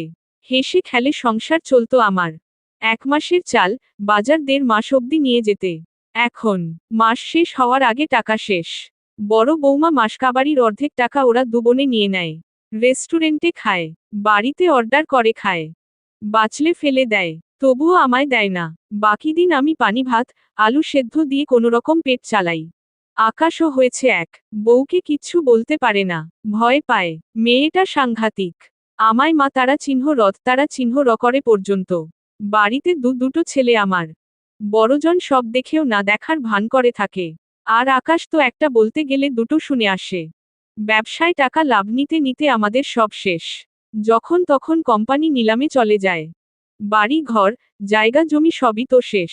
আমি মা এর দিকে তাকিয়ে বলি, আপনারা শিক্ষিত, বিচক্ষণ মানুষ হয়ে কিভাবে এই ভুল করলেন? জমিজমা মানুষ সাধারণত ছেলের নামে দেয়। আপনারা কেন বৌমার নামে দিলেন? এত বোকা কেউ হয়? বেশি পাওয়ার আশায় আমার সকল বিচক্ষণতা বিসর্জন দিয়েছিলাম। মিতালি মানে বড় বৌমা আমায় বলেছিল। ওর বাবা নাকি ওর নামে জায়গা লিখে দিতে চাচ্ছে। সেই জায়গার দাম নাকি 1 কোটি। আমার জায়গার দাম 20 লাখ। তিনি জায়গা দেবেন তবে আগে মিতালির নামে আমাদের কিছু অংশ দিতে হবে। না হলে কোন ভরসায় সে এত টাকার জমি দেবে? তখন আমি মিতালির হাতের পুতুল ছিলাম। ভেবেছিলাম বৌমা পেলে তো আমাদেরই থাকবে। 10 টাকা ব্যয় করে 10,000 পেতাম। তাই লিখে দিয়েছিলাম। আর বাড়ি তো রিঙ্কি নিয়েছে আকাশের থেকে। এই কথা আমি জানতাম না। মা ছেলে দুজনই ওদের বলির পাঠা হয়েছি। আমরা খুব বোকা তন্নি। প্রচণ্ড বোকা। ওই মিতালির আসল রূপ দেখছি রিঙ্কির সঙ্গে আকাশের বিয়ের পর। দু বোনে আমাদের ছাড়খাড় করে দিচ্ছে। ইচ্ছে হয় তারা চিহ্ন রেজাই। আমার সাজানো সংসার পুরো ধূলিসাৎ হয়ে গেছে। ঘরের জিনিস অবধি বিক্রি করে ওরা আমোদ করে। শাশুড়ি হিসেবে ও বাড়িতে আমার বিন্দুমাত্র সম্মান নেই। অথচ তুমি আমায় মাথায় তুলে রাখতে। রাজার হালে থেকেছি। আমার মন পাওয়ার জন্য 7টা বছর শ্রম দিয়ে গেলে তুমি বিনামূল্যে। দুদিনের মিতালি এসে আমার মনটা এমন বিষিয়েছে যে অতীতের 7 বছর আমি ভুলে গেছি। কত শত পিঠা পুলি, মিষ্টি বানিয়ে খাওয়াতে শুধু মন জয় করতে। আজ আমার দুমুঠো ভাতই দায়গ্রস্ত। জানো তন্নি আমার না খুব দুধ চিতই পিঠা খাওয়ার ইচ্ছে হয়েছে তোমার হাতে।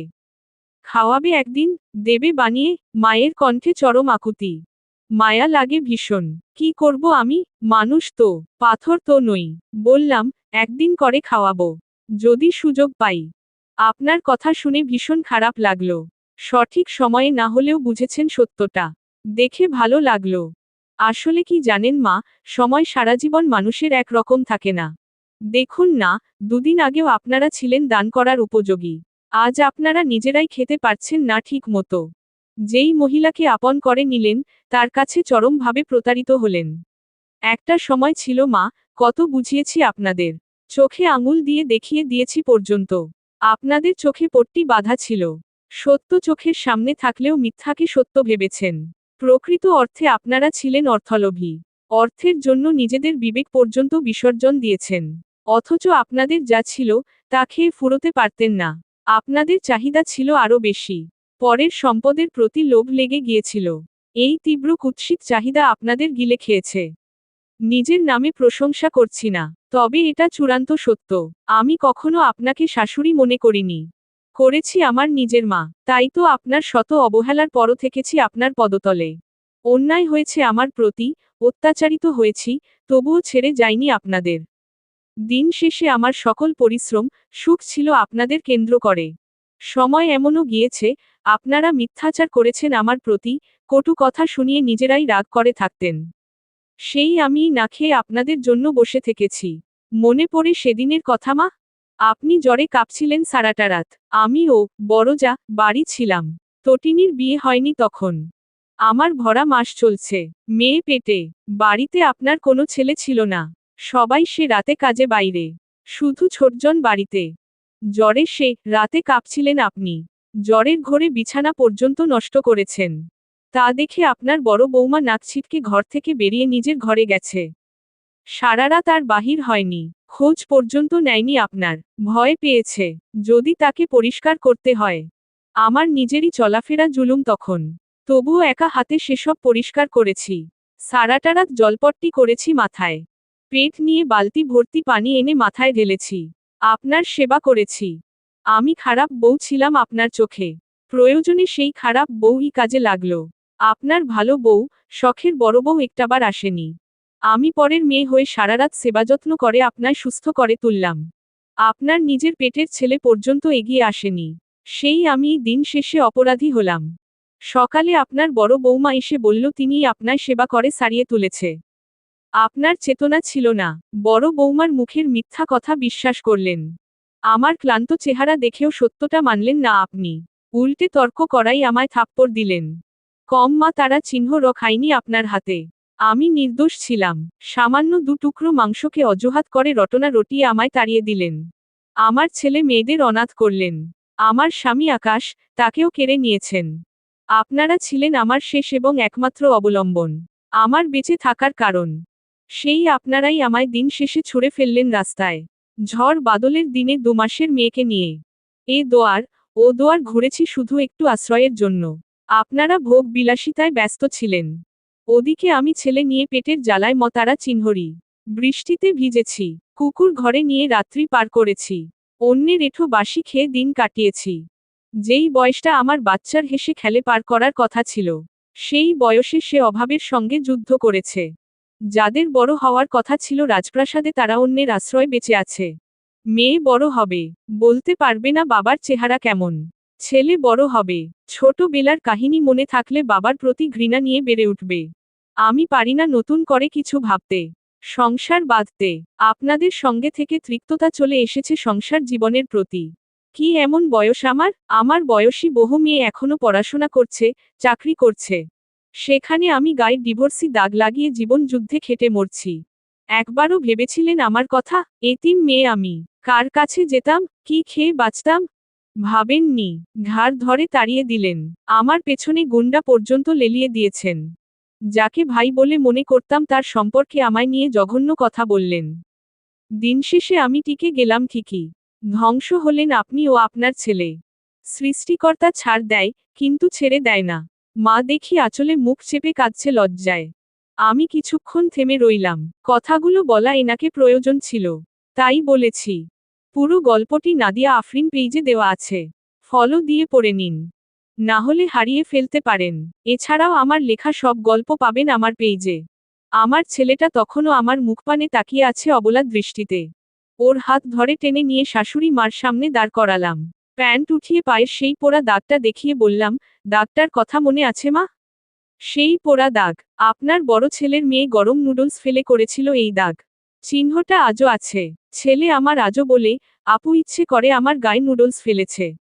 সেদিন মা ছেলে মিলে কেঁদে কেঁদে পর্যন্ত বলেছিলাম। আপনারা বিশ্বাস করেননি। বড় বৌমার তালে তাল মিলিয়েছেন।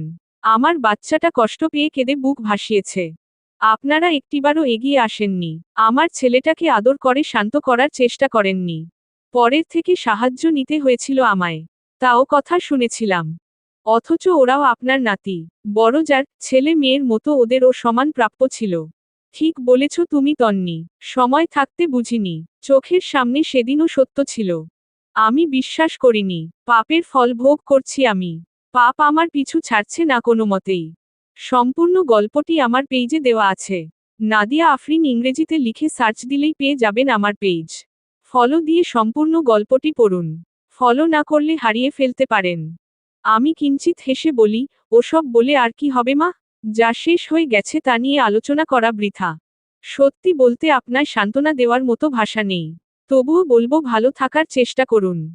বৌমা যেমনই হোক, নাতি নাতনি আপনার, ওদের নিয়ে বাকিটা জীবন কাটিয়ে দেওয়ার চেষ্টা করুন। হাসালে তুমি তন্নি। যাদের মাই ঠিক নেই, তারা ঠিক হয় কখনো? মায়ের শিক্ষা হলো বড় শিক্ষা। মায়ের থেকে দেখে দেখে বাচ্চারা শেখে। মাই যদি বাচ্চার সামনে শাশুড়িকে মাতারা চিহ্ন রথতারা চিহ্ন রগা লমন্দ করে, তাহলে বাচ্চারা কি শিখবে? ভালো কিছু শিখবে? ওরাও হয়েছে মায়েরই মতন, আমায় যাতা বলে। দাদি বলে ডাকা তো দূরে থাক। বুড়ি ছাড়া ডাকে না। ওই ছোট বাচ্চাও আমায় ভাষা খারাপ করে। সারাটা দিন ওদের পেছনে খাটি আমি। একটা কাজে এদিক সেদিন হলে কিল ঘুষি দেয়। ভীষণ ব্যথা পাই আমি। বয়স হয়েছে কিনা, মা কে বললে বলে মজা করে মেরেছে। ইয়ার্কি করে আমায় নিয়ে। গুরুজনদের সঙ্গে কেউ এমন মজা করে? রাস্তাঘাটে ওভাবেই ডাকে। খুব লজ্জা পাই আমি। বড় মেয়েটা যথেষ্ট বড়, বোঝার মতো বয়স হয়েছে, তবুও জুলুম করে আমার প্রতি। ওই তো সেদিনের কথা। ডায়রিয়া সঙ্গে জ্বর এসে অবস্থা খারাপ আমার। বিছানাগত অবস্থা। সারাদিন বিছানায় শুয়ে শুয়ে হাই হুতাশ করেছি। রান্না করতে পারিনি দেখে বড় বৌমা ধাক্কা দিয়ে দিয়ে বিছানা থেকে উঠিয়েছে আমায়। চিৎকার করে করে রান্না করিয়েছে। একা হাতে সব করেছি। রান্না করি আর দেওয়ালে মাথা ঠুকে কাঁদি। পুরনো দিনের কথা মনে পড়ে। সব শেষ করে ঘরে গিয়ে শুয়েছি সবে এর মাঝে বড় মেয়েটা বলে ওর ড্রেস ধুয়ে দিতে এক্ষুনি। সকালে নাকি কোথায় ঘুরতে যাবে। অন্য জামা পরে যেতে বলেছি। কত জামা ওর, আলমারি ভর্তি। তবুও ওটাই পরে যাবে। এদিকে শরীর আমার পারে না। মেয়েটার চিৎকারে বাধ্য হয়ে কাপড় ধুতে গিয়েছি ওই সন্ধ্যাতেই। বাথরুমে পড়ে গিয়ে পায়ে কোমরে ব্যথা পেয়েছি। ওরা দাঁড়িয়ে দাঁড়িয়ে দেখে, তাও তোলে না আমায়। চোখে অন্ধকার হয়ে এসেছে আমার। ব্যথা সহ্য করতে না পেরে কেমন জানি হয়ে গেছি। চিৎকার শুনে সামনের বাড়ির এক মহিলা এসে উঠিয়েছে আমায়। ওই মেয়ে তবুও নিস্তার দেয় না। কাপড় ওর ধুয়ে দিতেই হবে। ওর মা শেষে ধুয়ে দিয়েছে। একটা ব্যথার বড়ি অবধি দেয়নি আমায়। সামনের বাড়ির সেই মহিলা একটা বড়ি দেয় তারপর খাই। খেয়ে ঘুমিয়েছি। মাঝরাতে ডেকে ডেকে মেয়েটা বলে নুডলস রান্না করে দিতে। পা ফুলে একাকার ছিল আমার। তবুও মায়া হয় না ওদের। রাজি হইনি বলে মেয়েটা জেদ করে আমার গায়ে পানি ঢেলে বেরিয়ে গেছে। আমার আলিফ কখনো আমার দিকে চোখ তুলে তাকায়নি পর্যন্ত। সম্মান দিয়ে গেছে একাধারে। কখনো যদি একটু জেদও দেখাতো আমার সঙ্গে, তুমি ততক্ষণাৎ শাসন করতে, ক্ষমা চাওয়াতে। আর ওরা এত অন্যায় করে মায়ের শাসন নেই একদমই। বাবাটাও হয়েছে এক। দেখেও না দেখার ভান ধরে বসে থাকে। ছেলেটা আমার কেমন একটা অবলা প্রাণী হয়ে গেছে যেন। আগে যাও দু একটা কথা বলতো। এখন তার একটাও বলে না। ঠিক মতো বাড়ি আসে না। বড় বৌমা এই নিয়ে প্রায় প্রায় ঝগড়া ঝামেলা করে। কোথায় যায়, কোনো উত্তর নেই।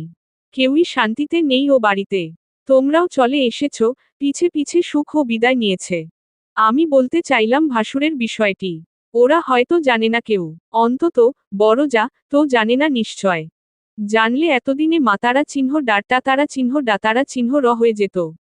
বেচারারা এমনিতেই ঝামেলা আছে। এসব বলে আর ঝামেলা বাড়াতে চাই না। সময় হলে সবটা আপনা আপনিই জানবে। অনেক দেরি হয়ে যাচ্ছে আমার। মেয়েকে রেখে এসেছি লতা আপার কাছে। কাঁদছে নিশ্চয়। বাড়ি ফিরতে হবে দ্রুত। শাশুড়ি মায়ের কাছ থেকে বিদায় নিতে চাইলাম। তখনই একটা বিষয় আমার নজরে এলো। বিয়ের পর থেকে দেখেছি উনার গলায় একটা চেইন ছিল। লোকেটে আমার শ্বশুরের নামের অক্ষর ছিল। বেশ মোটা ও সুন্দর ডিজাইনের চেইন ছিল। কখনো খুলতে দেখিনি। খুললেও সঙ্গে সঙ্গে পরে ফেলতো। হারিয়ে যাওয়ার ভয় কালো সুতোর মালা গলায় দিয়ে সেটার সঙ্গে অবধি বেঁধে রাখত। মানে খুব প্রিয় ছিল সেটি। শ্বশুরের হাতের শেষ স্মৃতি। আজ সেটা গলায় নেই। শুধু কালো সুতোটা ঝুলছে গলায়। এজন্যই হয়তো এতক্ষণ মানুষটাকে বড্ড খালি খালি লাগছিল। দীর্ঘদিন একটা জিনিস পরলে সেটা হুট করে খুলে ফেললে সবারই নজরে আসে। তাই আমারও এসেছে। খেয়াল করিনি এতক্ষণ। এবার করেছি। একটু ইতস্তত বোধ হওয়া সত্ত্বেও প্রশ্ন করি, আপনার গলার চেইন কোথায় মা? খুলে রেখেছেন? মায়ের চোখে জল জমল। হাতের উল্টো পিঠ দিয়ে পানি মুছে নাক টেনে বলে, রিঙ্কি নিয়ে নিয়েছে। গলা থেকে খুলে নিয়েছে জোর করে। বিক্রি করে দিয়েছে। আমি পারিনি আমার স্বামীর শেষ স্মৃতি ধরে রাখতে। মানুষটাকে কথা দিয়েছিলাম, মৃত্যুর আগ পর্যন্ত এই চেইন আমার গলায় থাকবে। আমি পারলাম না কথা রাখতে। আমি তাকে শান্ত হতে বলে বলি, সব জিনিস সারা জীবন ধরে রাখা যায় না। হয়তো ভাগ্যে নেই আপনার। ভালোবাসাটাই আসল। পুরো গল্পটি নাদিয়া আফরিন পেইজে দেওয়া আছে। ফলো দিয়ে পড়ে নিন। না হলে হারিয়ে ফেলতে পারেন। এছাড়াও আমার লেখা সব গল্প পাবেন আমার পেইজে। মা চুপ গেলেন। আমি ছেলেকে কোলে তুলে নিয়ে বললাম, আজ তাহলে আসি মা। আপনাদের মতো ধনী তো আমি নই। খেটে খেতে হয় আমাদের। কাজ আছে আমার। কখনো নাতি নাতনিদের দেখতে মন চাইলে অথবা মিস করলে চলে আসবেন। আমার ঘরের দরজা আপনাদের জন্য সবসময় খোলা থাকবে। আমি স্বার্থপর নই। মা ছেলেকে চুমু খেলেন। আদর করলেন। প্রথমবার ছেলে দাদুমণির প্রাণখোলা আদর পেয়ে হাসি আসছে না আর মুখে। অনেকক্ষণ তারা এভাবেই পার করল। এরপর ছেলে নিয়ে ফিরে আসার পালা আমার। হাসিমুখে বিদায় জানিয়ে সামনে হাঁটব এমন সময় মা পেছনে ডেকে বলে, তন্নি আমায় কি ক্ষমা করে দেওয়া যায় না শেষবারের মতো? অন্তত ছেলে মেয়ে দুটোর মুখের দিকে তাকিয়ে আবার কি ফিরে আসা যায় না? আমি সর্বোচ্চ চেষ্টা করতাম তোমার অধিকার ফিরিয়ে দেবার। আমার কেন যেন মনে হয়, তুমি গেলেই সবটা আবার আগের মতো হয়ে যাবে। আমার মেয়ে হয়েই না, হয় থেকে যেও। কথা দিচ্ছি এবার আর তোমায় কষ্ট দেব না। আদরে রাখব। কারো প্রতি রাগ জেদ চেপে রাখা আমার স্বভাব নয়। ক্ষমা করতে ভালোবাসি আমি। ছাড় দিয়ে চলতে পারি। যার যা কর্মফল সৃষ্টিকর্তা তাকে তা সঠিক সময়ে দিয়ে দেবেন। তিনি সব দেখেন, জানেন। আমার কিছু করতে হবে না। তাই আপনাকে আমি ক্ষমা করেই দিয়েছি মনে করুন। যখন সময় ছিল তখনই আপনি আমায় বোঝেননি। বাচ্চাদের কথা ভাবেননি। পরিবারের মাথা হয়ে আপনি যদি আমার পাশে থাকতেন, এ অবস্থা আমার হতো না।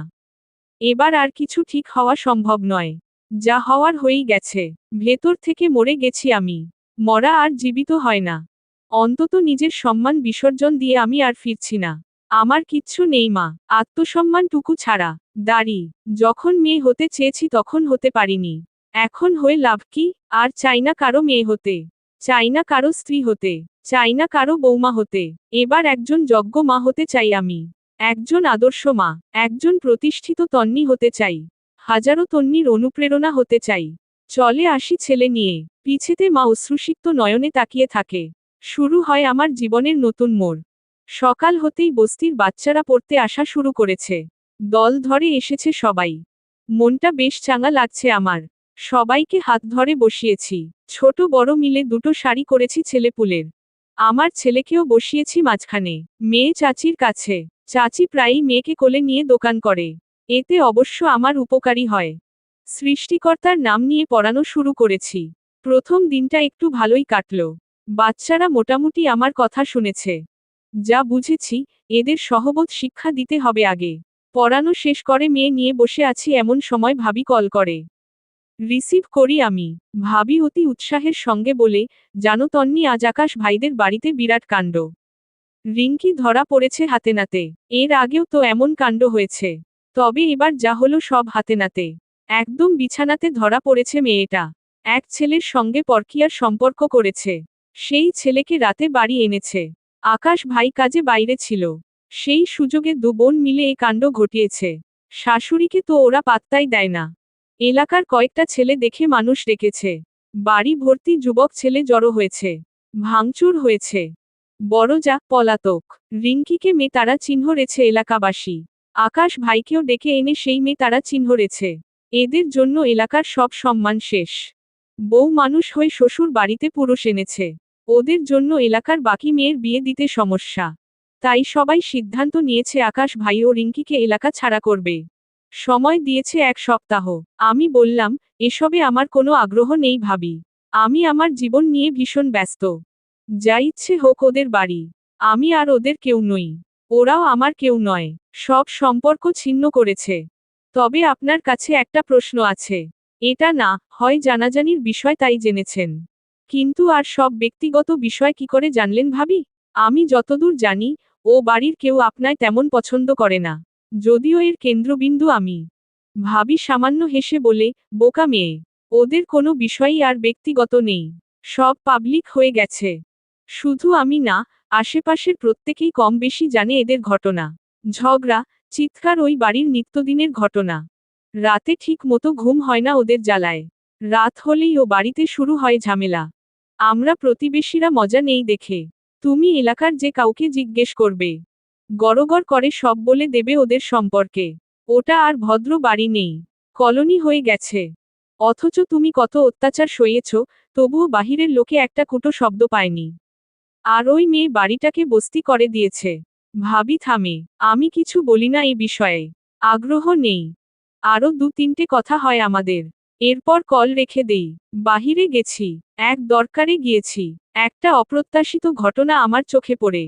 এক ছোট ছেলে সিগারেট খাচ্ছে। বাচ্চা একটা ছেলে। বয়স 10-12 হবে। এই ছেলে একটু আগেই আমার কাছ থেকে পড়ে এসেছে। এতটুকু বাচ্চা সিগারেট খেতে পারে। ছেলেটাকে ধমক দেই। আমায় দেখে ভো দৌড়সে। এখানকার পরিবেশ ভীষণই অস্বাস্থ্যকর। ছেলে মেয়ে নিয়ে থাকাটা চ্যালেঞ্জের হয়ে উঠছে। কবে না জানি আমার ছেলের এমন কিছু দেখি। এরই মাঝে কল দেয় তটিনী। প্রথমবারে ধরিনি ইচ্ছে করেই। দ্বিতীয়বারে ধরলাম কল। মেয়েটা দেখি কাঁদছে। বিচলিত হই আমি। কোনো বিপদ হলো না তো হো? তড়িঘড়ি প্রশ্ন করি, কি হয়েছে তটিনী? কাঁদছ কেন? কি হয়েছে বলো আমায়। আপা আমার দাদিমা মাতারা চিহ্নরা গেছেন। আমার খুব কাছের ছিলেন তিনি। মা বাবা জবে ব্যস্ত থেকেছে। দাদিমার কাছেই মানুষ হয়েছি। উনার মৃত্যু আমি কোনোমতেই মেনে নিতে পারছি না আপা। আমি তটিনীকে বুঝিয়ে বললাম, দুঃখ পেও না বোন।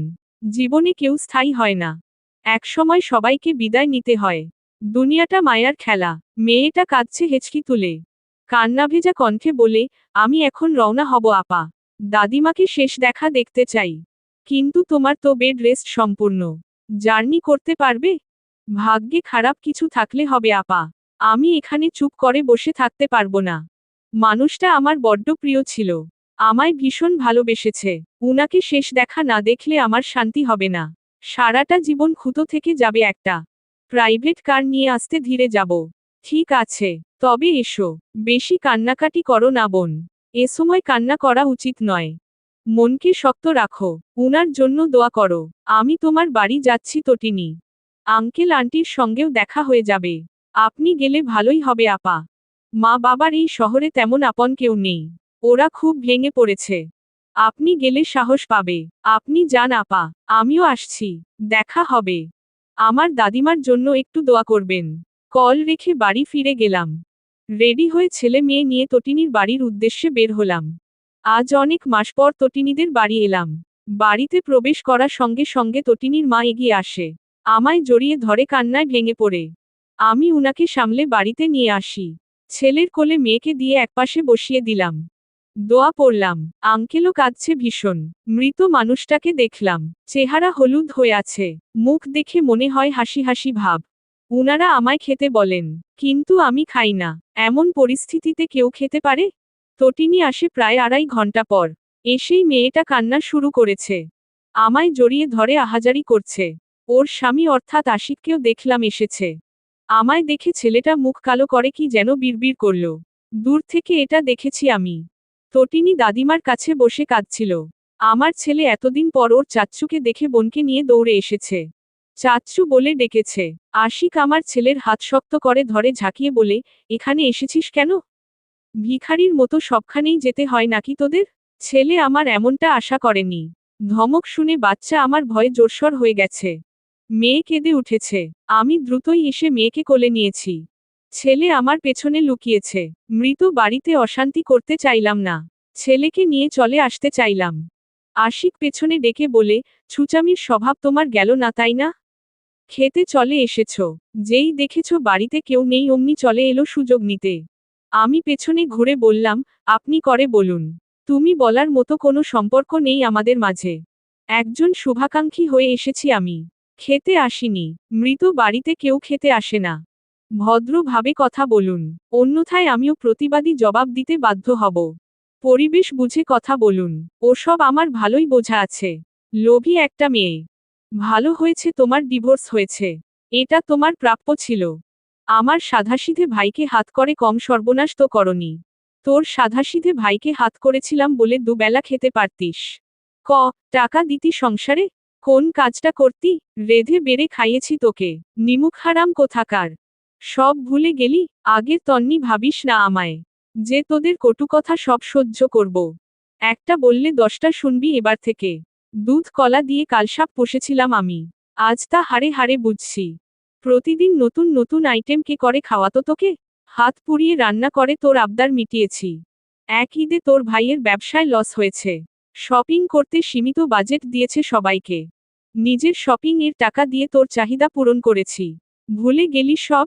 কলেজে ভর্তি হওয়ার টাকা ছিল না। হাতের স্বর্ণের আংটি খুলে দিয়েছিলাম। সব ভুলে গিয়েছিস তাই না? অকৃতজ্ঞ ছেলে। সম্পূর্ণ গল্পটি আমার পেজে দেওয়া আছে। নাদিয়া আফরিন ইংরেজিতে লিখে সার্চ দিলেই পেয়ে যাবেন আমার পেজ। ফলো দিয়ে সম্পূর্ণ গল্পটি পড়ুন। ফলো না করলে হারিয়ে ফেলতে পারেন।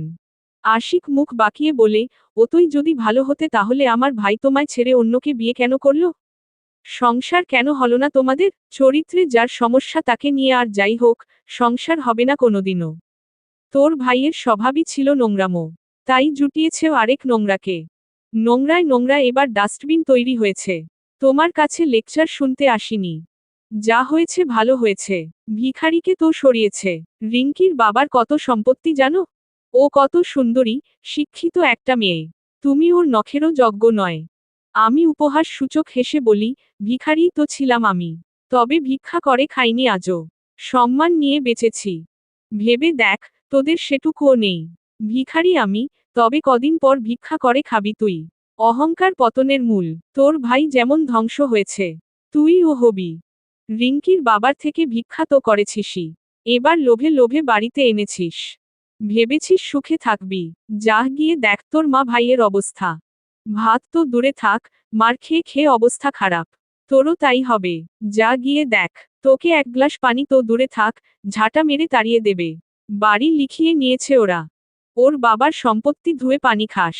সেই সঙ্গে রিঙ্কির রূপ ধোয়া, পা ধোয়া পানি খাস। আমি ওর নখেরও যোগ্য নই। কারণ ওর মতো নোংরা আমি নই।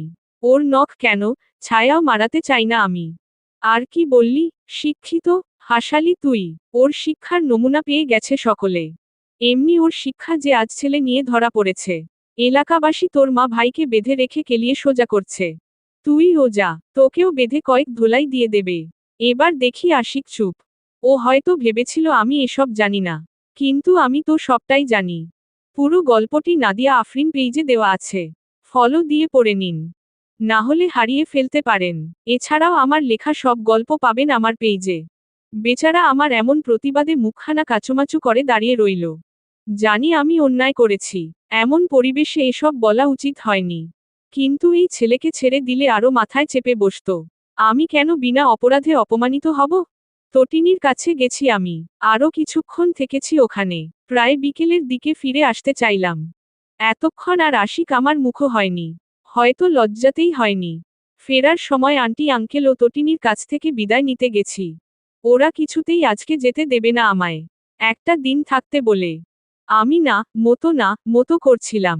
দূর থেকে দেখলাম আশিক তেড়ে এসে চিৎকার করে বলে, ওকে কেন থাকতে বলছেন? ওকে কেনই বা আসতে বলেছেন? ও একটা বাজে মেয়ে। আমাদের জ্বালিয়ে মেরেছে এতকাল। ওর চরিত্র ঠিক নেই। অসভ্য, অভদ্র একটা মেয়ে। আমি কিছু বলার আগেই আন্টি দ্বিগুণ চেঁচিয়ে বলে, ভদ্রভাবে কথা বলো। তুমি যে কত ভদ্র তা তোমার ব্যবহারেই বোঝা যাচ্ছে।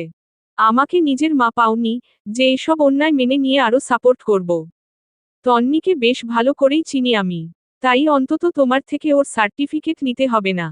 এই মেয়েটার জন্যই হয়তো আজ আমার মেয়েটার সংসার টিকে আছে। না হলে ওর মতোই অবস্থা হতো আমার মেয়েরও। তোমায় চেনা আছে আমার ভালো মতো। চরিত্র তুমি নিজেরটা ঠিক করো। সেই সঙ্গে তোমার মা ভাই, ভাবিকেও চেনা আছে। অসভ্য তো ওরা। জ্বালিয়েও তোমাদের মারেনি, তোমরাই ওকে অত্যাচার করেছ। সবটাই আমি জানি। এছাড়াও বাড়ি আমার। আমার যাকে ইচ্ছা তাকেই আমি ডাকতে পারি। তুমি তোমার জায়গাতে ঠিক থাকলেই হলো। আশিক অপমানে মাথা নিচু করে দাঁড়িয়ে থাকে। আমি ছেলে নিয়ে চলে আসি। আর অশান্তি চাই না। এমনিতেও অনেক হয়ে গেছে। এদের সঙ্গে কথা বলেও লাভ নেই। যত বলবো তত বাড়বে কথা। রাস্তা দিয়ে ফিরছিলাম, হঠাৎ দেখা রাশেদ স্যারের সঙ্গে। আমি এড়িয়ে চলে আসতে চাইলাম, কিন্তু পারলাম না। লোকটা মেইন রাস্তায় নাম ধরে ডাকতে আরম্ভ করলেন। আমি তবুও না শোনার ভান করে ছেলের হাত ধরে হাঁটতে লাগলাম। লোকটা এবার রীতিমতো পেছনে ডাকতে ডাকতে দৌড়ে আসছে। এসে আমার সামনে দাঁড়াই। বাধ্য হয়ে আমি থমকে দাঁড়াই। উনি এসে আমি কেমন আছি জিজ্ঞেস করে। উত্তর দিয়ে সরে আসতে নিলে তিনি বলেন, কাজটা আবার করুন আপনি। চাকরিটা ছাড়বেন না। আমি জানি আপনার পরিস্থিতি। আমি নিজেকে শুধরে নেব। আমি আর আপনার পিছু নেব না। তাও কাজটা ছাড়বেন না। এই মুহূর্তে অন্য কাজ পাওয়া কিন্তু খুবই কঠিন। কঠিন হোক বা সহজ, কাজটা আমি আর করব না। আমায় হয়তো আপনি সস্তা ভেবেছিলেন, যে পেট চালানোর দায় সব করব মুখ বুজে। অতটাও নরবরে নয় আমার আত্মসম্মান। প্রয়োজনে না খেয়ে মতারা চিহ্ন রে যাব, তবুও সম্মান বিসর্জন দিয়ে কিছু করব না। আর আপনাকে আমার জন্য ভাবতে হবে না। একসময় উপকার করেছিলেন, এর জন্য কৃতজ্ঞ থাকব। তাই বলে পথে ঘাটে এসব কথা তুলবেন না প্লিজ। নিজের ব্যবস্থা আমি নিজেই করে নিতে জানি। স্যার আরও কিছু বলতে চেয়েছিল, আমি শুনিনি। চলে এসেছি। রাস্তায় দাঁড়িয়ে দীর্ঘ সময় কথা বলা উচিত নয়। কে কি মনে করে বসে আবার। সময় চলে তার নিজ গতিতে। তবে আমার জীবনের গতি পরিবর্তন হয় না। দিন যায় রাত আসে, আকাশে নতুন তারা, সূর্যের উদয় হয়। আমার জীবনে নতুনের ছোঁয়া লাগে না কিছুতেই। ইদানিং ভীষণ একঘেয়েমি লাগে জীবনের প্রতি। দিনে কাজের চিন্তা করো, সন্তানের ভবিষ্যৎ চিন্তায় মশগুল থাকি। রাত হলে অতীত এসে চোখের পাতা ভারী করে। দিনে দিনে কেমন যেন হয়ে উঠেছি আমি। অগোছালো, খিটখিটে, বদমেজাজি। বস্তির বাচ্চাগুলো দিন কয়েক ভালোই পড়ল। কিন্তু তারপর থেকে আমার অবাধ্য হয়ে গেছে। পড়তে এসে মাতারা চিহ্ন রামাতারা চিহ্নরই ঝগড়া ঝাঁটি করে বেড়ায়। নিষেধ করলে শোনে না। শাসন মানে না। চিৎকার চেঁচামেচি করে পরিবেশ নষ্ট করে। চাচিও দেখছি ইদানিং বিরক্ত হচ্ছে। কত আর সহ্য করতে পারে একটা মানুষ। আমিও নিরুপায়। সে দিন এক বাচ্চাকে ধমক দিয়েছি। সে কাঁদতে কাঁদতে মাকে গিয়ে নালিশ করেছে। মা এসে আমার সঙ্গে সে কি ঝগড়া। তার নাকি কষ্টের সন্তান, কষ্ট করে জন্ম দিয়েছে, খুবই শখের বাচ্চা। আমি কেন গায়ে হাত তুলেছি? কোন সাহসে তুলেছি? মানে এদের বাচ্চা পোড়াবো ঠিকই, কিন্তু অন্যায় করলে শাসন করতে পারবো না। কিছু বললেই আমি দোষী। এভাবে বাচ্চা পড়ানো যায়? আমি শিক্ষক, আমিই মারবো আবার আমি ভালোবাসবো। ওদের আমি জ্ঞান দিচ্ছি, ভবিষ্যতের জন্য খাটছি। সুতরাং ভুল করলে শাসনের অধিকারও আমি রাখি। মায়ের পরেই স্থান হয় শিক্ষকের। এরা তা বোঝে না। ওদের যদি আমি সঠিক শিক্ষাই দিতে না পারি তাহলে শিক্ষক হিসাবে আমার কি মূল্যটাই থাকলো? একটা বাচ্চাকে আমি শেখাবো, আদর্শের পথ দেখাবো, যাতে সে মানুষ হতে পারে। যদি এগুলো নাই করতে পারি, দিনশেষে সে পরিপূর্ণ একজন মানুষ হয়ে উঠবে না কখনোই। অন্যায় কাজ করবে, লোকে তার শিক্ষা তুলে প্রশ্ন করবে। দূর থেকে হলেও শিক্ষক হিসেবে আমার দিকে একটা অযোগ্যতার তীর এঁটে থাকবে। যা আমি চাই না। শিক্ষকতা একটা মহান পেশা। পেশা কম, দায়িত্ব বেশি। আমার সকল শিক্ষার্থী আমার সন্তান স্বরূপ। তাদের নিজ হাতে মানুষ করা আমার দায়িত্ব। প্রতিটি সন্তানই তাদের পিতা মাতার প্রিয় হয়। সন্তান জন্মদান অবশ্যই কষ্টের। তবে সেই কষ্টের কথা বিবেচনা করে নিরক্ষর রাখা যাবে না। প্রিয় হলে মানুষের কাছেও প্রিয় করে তুলতে হবে। শিক্ষকের সঙ্গে সমান তালে বাচ্চার মূল্যবোধ তৈরিতে সাহায্য করতে হবে। ঝগড়া করে উস্কে দিলে ওই বাচ্চা আর যাই হোক, মানুষ হবে না কোনোদিনই। এত কিছুর পরও শান্ত ছিলাম আমি। এক ছেলে পড়তে এসে এতই বিশৃঙ্খলা তৈরি করে যে ওকে তাড়িয়ে না দিয়ে উপায় পাইনি। ওই ছেলে সবাইকে মাতারা চিহ্ন রাতারা চিহ্ন মাতারা চিহ্নরই করতে বলে। আমি প্রতিবাদ করলে একটুও শোনে না। তাই একান্ত বাধ্য হয়ে ওকে পড়তে আসতে নিষেধ করে দেই। দুষ্ট গরুর চেয়ে শূন্য গোয়াল ঢের ভালো। পরদিন ছেলেটার মা এসেছে তেড়ে। আমার নাকি অহংকার বেশি। পড়ালেখা জানি বলে মানুষকে মানুষ মনে করি না।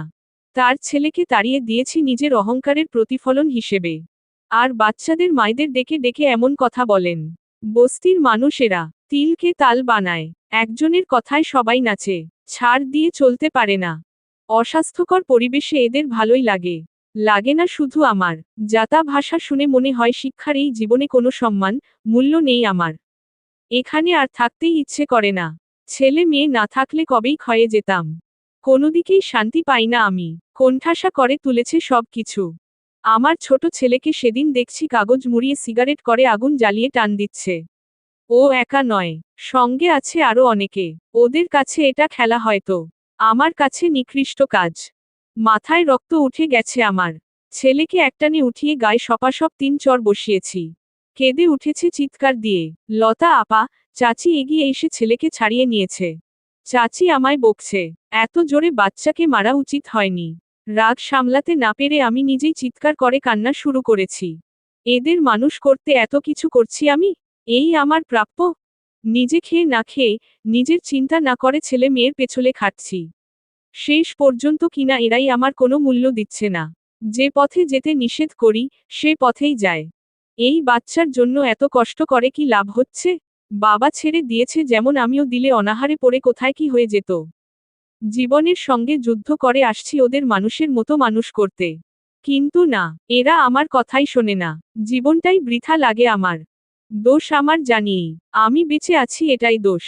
সম্পূর্ণ গল্পটি আমার পেজে দেওয়া আছে। নাদিয়া আফরিন ইংরেজিতে লিখে সার্চ দিলেই পেয়ে যাবেন আমার পেজ। ফলো দিয়ে সম্পূর্ণ গল্পটি পড়ুন। ফলো না করলে হারিয়ে ফেলতে পারেন। বাচ্চা দুটোকেই বাইরে রেখে ঘরে দরজা আটকে বসেছিলাম অনেকক্ষণ। বসে বসে কেঁদেছি। মেয়ে আমার কাছে আসার জন্য কান্না করেছে, তবুও খুলিনি দরজা। চরম অশান্তিতে ভুগেছি। চাচি, লতা আপা ডেকেছে বহু।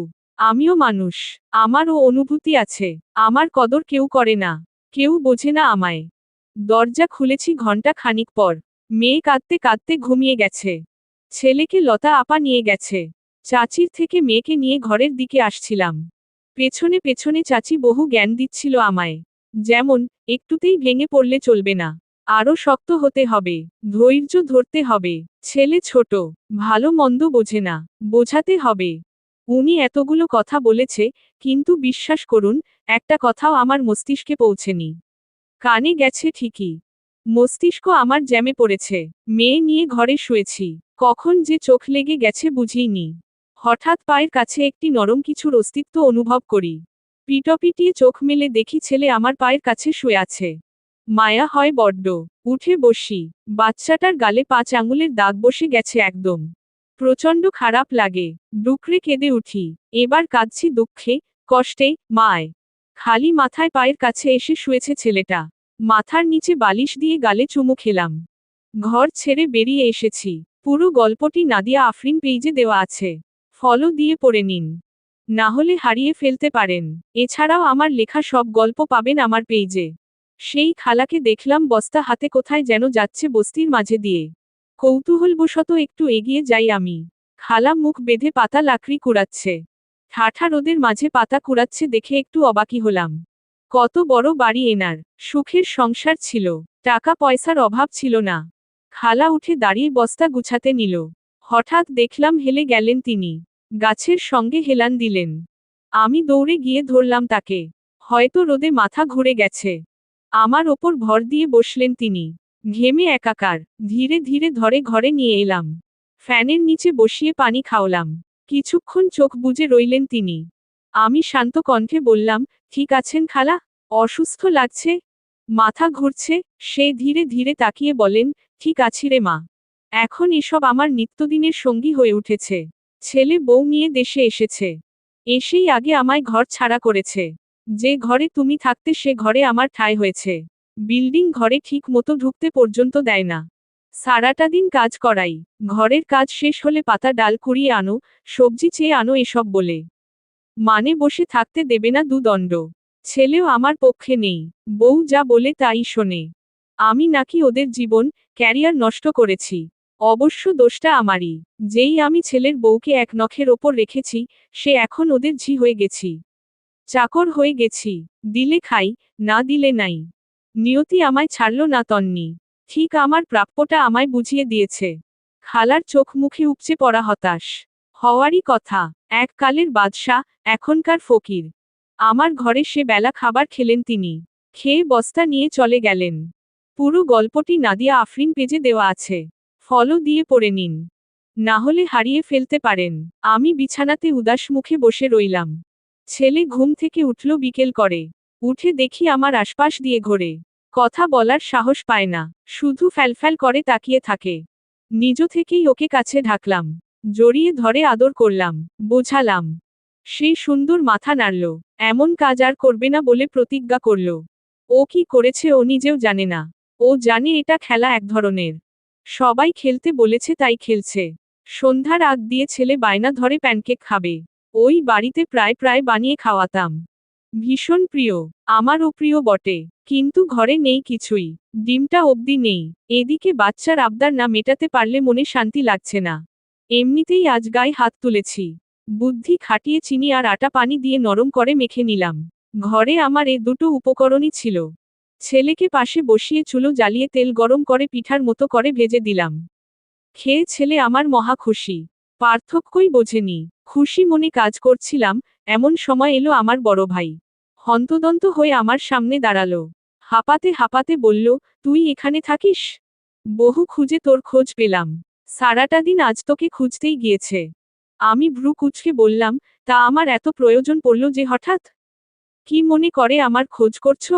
ভাই একগাল হেসে বলে, না মানে এমনিই। তা কেমন আছিস তুই? ছেলে মেয়ে কেমন আছে? সব ঠিক আছে তো? ভালোই আছি। যেখানেই আছি, যেমনই আছি ভালো আছি। ছেলে মেয়ে দুজনেই ভালো আছে। ভাইকে দেখলাম চুপচাপ দাঁড়িয়ে আছে। ঘরে গিয়ে বসতে বলি তাকে। দুটো পিঠে বানিয়ে সামনে দেই। এর নিশ্চয় কোনো মতলব আছে। শুধু শুধু আমার খোঁজ করার মানুষ ইনি নয়। আগ বাড়িয়ে কিছুই বললাম না আমি। দেখি না কি হয়। ভাই ঘরে এসে আমার ছেলের হাতে একটা বিস্কুটের প্যাকেট দিল। 10 টাকার প্যাকেট। এতদিন পর এসেছে তাও 10 টাকার বিস্কুট। যাক গে। তবুও তো দিয়েছে। ভালোবেসে 2 টাকার জিনিস দিলেও অনেক। ভাই পিঠা একটা খেয়ে পানি খেয়ে বলে, তোর নাকি স্বামীর সঙ্গে ছাড়াছাড়ি হয়েছে? হ্যাঁ, হয়েছে বেশ আগেই। ভাই হালকা কেশে বলেন, যা হওয়ার হয়েছে। ভালোই হয়েছে। তা কাবিনে কত লাখ ছিল তোর? বড় ঘরে বিয়ে হয়েছে, অনেক টাকাই দিয়েছে হয়তো। টাকাগুলো ছাড়া যাবে না। ছাড়লে অন্যায় হয়, পাপ হয়। টাকা নিয়েছিস নিশ্চয়। খালি খালি হাত ছাড়ার পাত্রী তো নস তুই। টাকাগুলো কোথায়? হাতে থাকলে আমায় দিয়ে দে বোন। আমি ভীষণ ঋণে পড়েছি। ভীষণ দরকার টাকার। কোথাও থেকে পাচ্ছি না। তুইই আমার আশা, ভরসা সব কিছু। অদ্ভুত কথা কেন বলো তুমি ভাই? আমি টাকা কোথায় পাবো? মানে ডিভোর্স হয়ে টাকা এনে আমি তোমায় দেব নাকি? এছাড়াও আমি ওসব টাকা পয়সা নেইনি। ভাই ততক্ষণাৎ আমার কাছে এসে বলে, নিস নি তোহ কি? নিবি এবার, ওটা তোর অধিকার। বোকা নাকি যে টাকা নিবি না? চেয়ে আনো, প্রয়োজনে মামলা কর। আমি তোর সঙ্গে আছি। টাকা এনে আমাকে দে বোন। খুবই বিপদে পড়ে এসেছি আমি। তুই আমার প্রাণের বোন, জানের বোন। আমার একমাত্র ভরসা। তোকে ছাড়া আমার উপায় নেই বোন। তোকে মানুষ করেছি, পেলে পুষে বড় করেছি। আমার কাছে ঋণ তুই। এবার সময় এসেছে ঋণ শোধ করার। টাকার ব্যবস্থা করে দে বোন। আমি চড়া গলায় বলি, কোন ঋণের কথা বলো তুমি? দুমুঠো খাবার দিয়ে গাধার খাটুনি খাটিয়ে নিয়েছ। ওটাকে বড় করা বলে না ভাই। ঘরে অবধি থাকতে দিতে না আমায়। সব ভুলে গেলে? কোনোদিন বোন বলে মনে করেছ? যখন বিপদে পড়লে তখন বোন আমি তাই না? এতকাল এই বোনের কথা মনে ছিল না? কত বিপদ একা পার করেছি আমি। জেনেও না জানার ভান ধরে থেকেছ। কোনোদিন খোঁজ নিয়েছ? ভালো দুটো কথা বলেছ আজ পর্যন্ত? বোন বলে এখন খুব সহজেই ডেকে দিলে। কিন্তু এই বোন কথাটার মর্ম রেখেছ তুমি? অন্যায় অত্যাচার ছাড়া কিচ্ছু পাইনি তোমার থেকে। সারাটা জীবন তোমার ও তোমার বউয়ের কটু কথা শুনেছি। অন্যায় না করেও অপরাধী হয়েছি। নির্দোষ থেকেও কতই না পাপ সহ্য করেছি। সামান্যতম করুণা করনি আমায়। মানুষ বাড়িতে পোষা প্রাণী পাললেও নাকি মায়া হয়। সেখানে ওই বাড়িতে ছোট থেকে বড় হয়েছি আমি। তবুও তোমরা আমার প্রতি একটু সদয় হওনি। কাজের লোকের সঙ্গেও মানুষ এতটা অন্যায় করে না, যা তোমরা করেছ আমার সঙ্গে। এখন বিপদে যেই পড়েছ অমনি আমার প্রয়োজনীয়তা উপলব্ধি করলে তাই না? এতই প্রয়োজন হলে নিজের লোকেদের থেকে নাও। আমি তো তোমার কেউ না। কে বলেছে তুই আমার কেউ না? আগের কথা মনে রাখতে নেই। অতীতে অনেক কিছুই হতে পারে। সব কি আর ধরতে আছে রে বোন? ভাই আমি তোর। আমার উপকার করলে সৃষ্টিকর্তা খুশি হয়ে তোকে আরো সংসার ও ডিভোর্স দেবেন। অনেক টাকা পয়সা হবে জীবনে। এছাড়াও আমি তো তোর টাকা সব ফিরিয়ে দেব এককালে। 2-3 বছরে না দেই 20 বছর পর হলেও দেব। তোর খুব বেশি প্রয়োজন হলে হাজার খানিক করে করে ফেরত দেব। চল বোন আমার, পুলিশের কাছে যাই। তুই শুধু মাথা নাড়বি। সব ব্যবস্থা আমি করব। এছাড়াও ছেলে মেয়েদের জন্য আলাদা খরচ পাবি। সেই টাকাটাও দিস আমায়। তোকে দোয়া করে দেব। বেশি টাকা পয়সা দিয়ে বাচ্চা মানুষ করলে বাচ্চা মানুষ হয় না। আমার বাচ্চা কিসে কিভাবে মানুষ করব সেটা আমার ব্যাপার। আমি ছোট লোকের মতো কাজ করতে পারবো না। ওই টাকা নিয়ে নিজেকে ভিখারি প্রমাণ করতে পারবো না। আমার যথেষ্ট মান সম্মান আছে এখনো। ডিভোর্স হয়েছে বলেই যে তুচ্ছ হয়ে গেছি তা নয়। তোমার প্রয়োজনে আমি কেন আমার আত্মসম্মান বিসর্জন দেব? সামান্য কটা টাকা নিয়ে নিজের অস্তিত্ব বেঁচে খাবো নাকি? ওই টাকা নিয়ে আমি আমার সম্মান বেঁচে খাবো না। যে সংসারে আমার কোনো স্থান নেই, সেখান থেকে 2 পয়সা নিয়ে নিজেকে কেন ছোট করব? ওই টাকায় সারা জীবন চলে যাবে আমার? দান সাদকা হিসেবে দিয়ে দিয়েছি। ওদের ওটাই প্রাপ্য। আমার ছাকা জবাবে ভাইকে দেখি থমথমে মুখে বসে আছে। আমার বুঝে আসে না কোন লজ্জা ইনি আমার কাছে টাকা চাইতে এসেছে। সামান্য ঘৃণা, লজ্জাও কি নেই? নাকি সব বেচে খেয়েছে? আসলেই কিছু মানুষের লজ্জা বলতে একটা বিষয় কোনোদিনই থাকে না। ভেবেছিলাম আমার উত্তর পেয়ে ভাই চলে যাবে। অপমানেই চলে যাবে। অন্তত উনার জায়গায় আমি হলে তাইই করতাম। তবে আমি নিজে এতটাও ছ্যাঁচড়া স্বভাবের নই। ভাই না গিয়ে থম মেরে কিছুক্ষণ বসে থেকে বলে, তোর এখানে পরিচিত কেউ আছে? মানে একটা বস্তিতে একা একা থাকছিস কি করে? অবশ্যই পরিচিত কেউ আছে। তাই না? তা তো থাকবেই। সবার সঙ্গে খুব বেশি পরিচয় নেই। কথা হয় এমনিতেই। এ বাড়ি এক চাচির। উনি ভীষণ ভালো মানুষ। তার সঙ্গে আমার সম্পর্ক ভালো। এক দোকান আছে ওনার। উনিই আমায় আশ্রয় দিয়েছে এই কঠিন পরিস্থিতিতে। আর এক আপা আছে। নাম লতা আপা। ভীষণ মিশুক তিনি। বিপদে আপদে আমায় সাহায্য করে। বড় বোনের মতো। আগলে রেখেছে আমায়। তুমি এসব জানতে কেন চাচ্ছ? কি দরকার? যা বলার সোজাসুজিই বলি। ঘুরিয়ে পেঁচিয়ে কথা বলার স্বভাব আমার নেই। তোকে তো বললামই টাকার ভীষণ প্রয়োজন। তুই আমার একমাত্র অবলম্বন। তোর ওই আপা ও চাচির বিষয়ে শুনে যা বুঝলাম তাতে তোকে খুবই ভালোবাসে। তাহলে তাদের বল তোর উপকার করতে। 25-25 করে 50,000-এর ম্যানেজ করে দে। ওদের বল তুই খুব বিপদে পড়েছিস, টাকার দরকার। চাইলেই দেবে। তুই একবার চেয়ে দেখ। আমি মুখ কুঁচকে বলি, পাগল হয়েছ? সারাদিন ঘুরে ঘুরে মাথায় স্ক্রু ঢিলে হয়েছে? আমি কেন তাদের থেকে টাকা নিয়ে তোমায় দেব? কোন ভিত্তিতে আমার কাছে টাকা চাও তুমি? এছাড়াও ওরা টাকা পাবে কোথায়? বস্তি মানে বোঝো না, ধনীরা এখানে থাকে না। দিন মজুরে, খেটে খাওয়া মানুষের বাস এখানে। এদের কাছে 25,000 টাকা মানে লাখ টাকার সমান। দিন এনে দিন খাওয়া মানুষ এত টাকা পাবে কোথায়? লতা আপা বাসা বাড়ি কাজ করে। স্বামী রিকশা চালক। ইনকাম যা করে তাতে পেট চালানোই দেয়। চাচির ছোট্ট একটা দোকান মুদিখানার। সারাদিনে 2-150 যা বিক্রি হয় তা দিয়ে কোনো মতে চলে সে। আমি এতগুলো টাকা চাইবো ভাবলে কি করে? তোমার মতো পাগল হয়েছি নাকি আমি? বিবেক আছে আমার। মেরুদণ্ডহীন নই। উনারা আমার ছায়া হয়েছে বিপদে। আশ্রয় দিয়েছে। না, হয় বাচ্চা নিয়ে পথে পথে ঘুরতে হতো আমার। সেদিন তুমি ভাইও আমার খোঁজ নাওনি। আজ যেই আমার প্রয়োজন পড়েছে অমনি আমি বোন। এত কথা বলতাম না তোমায়। বলছি বোঝানোর জন্য। অপমান করতে পারি না আমি।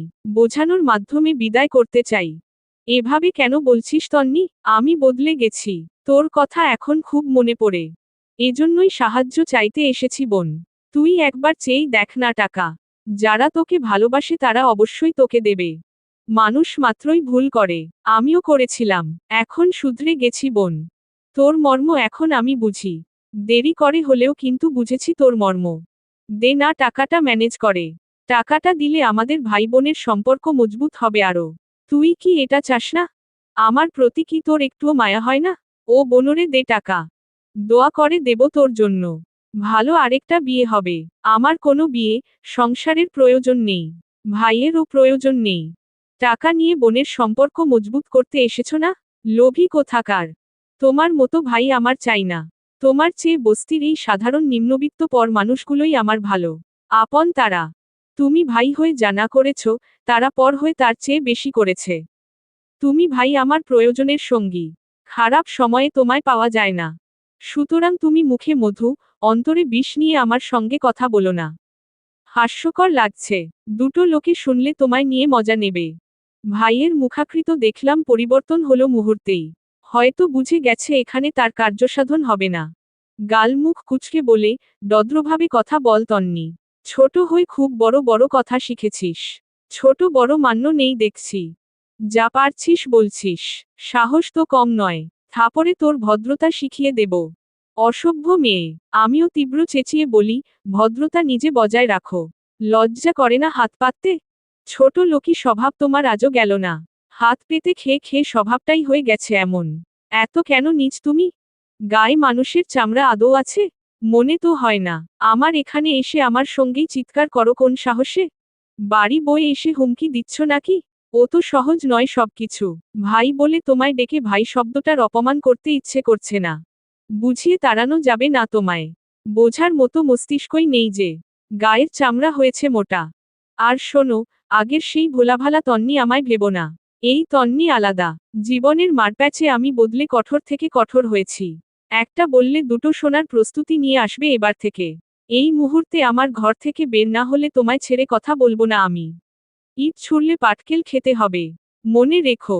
ভাই উঠে দাঁড়ায়। বিড়বিড় করতে করতে ঘর ছেড়ে বেরিয়ে যায়। আমি ওর যাওয়ার পানে তাকিয়ে বিদ্রূপ করে হাসি। মনে শান্তি লাগছে চূড়ান্ত অপমান করে। এটা ওনার প্রাপ্য ছিল। চলবে।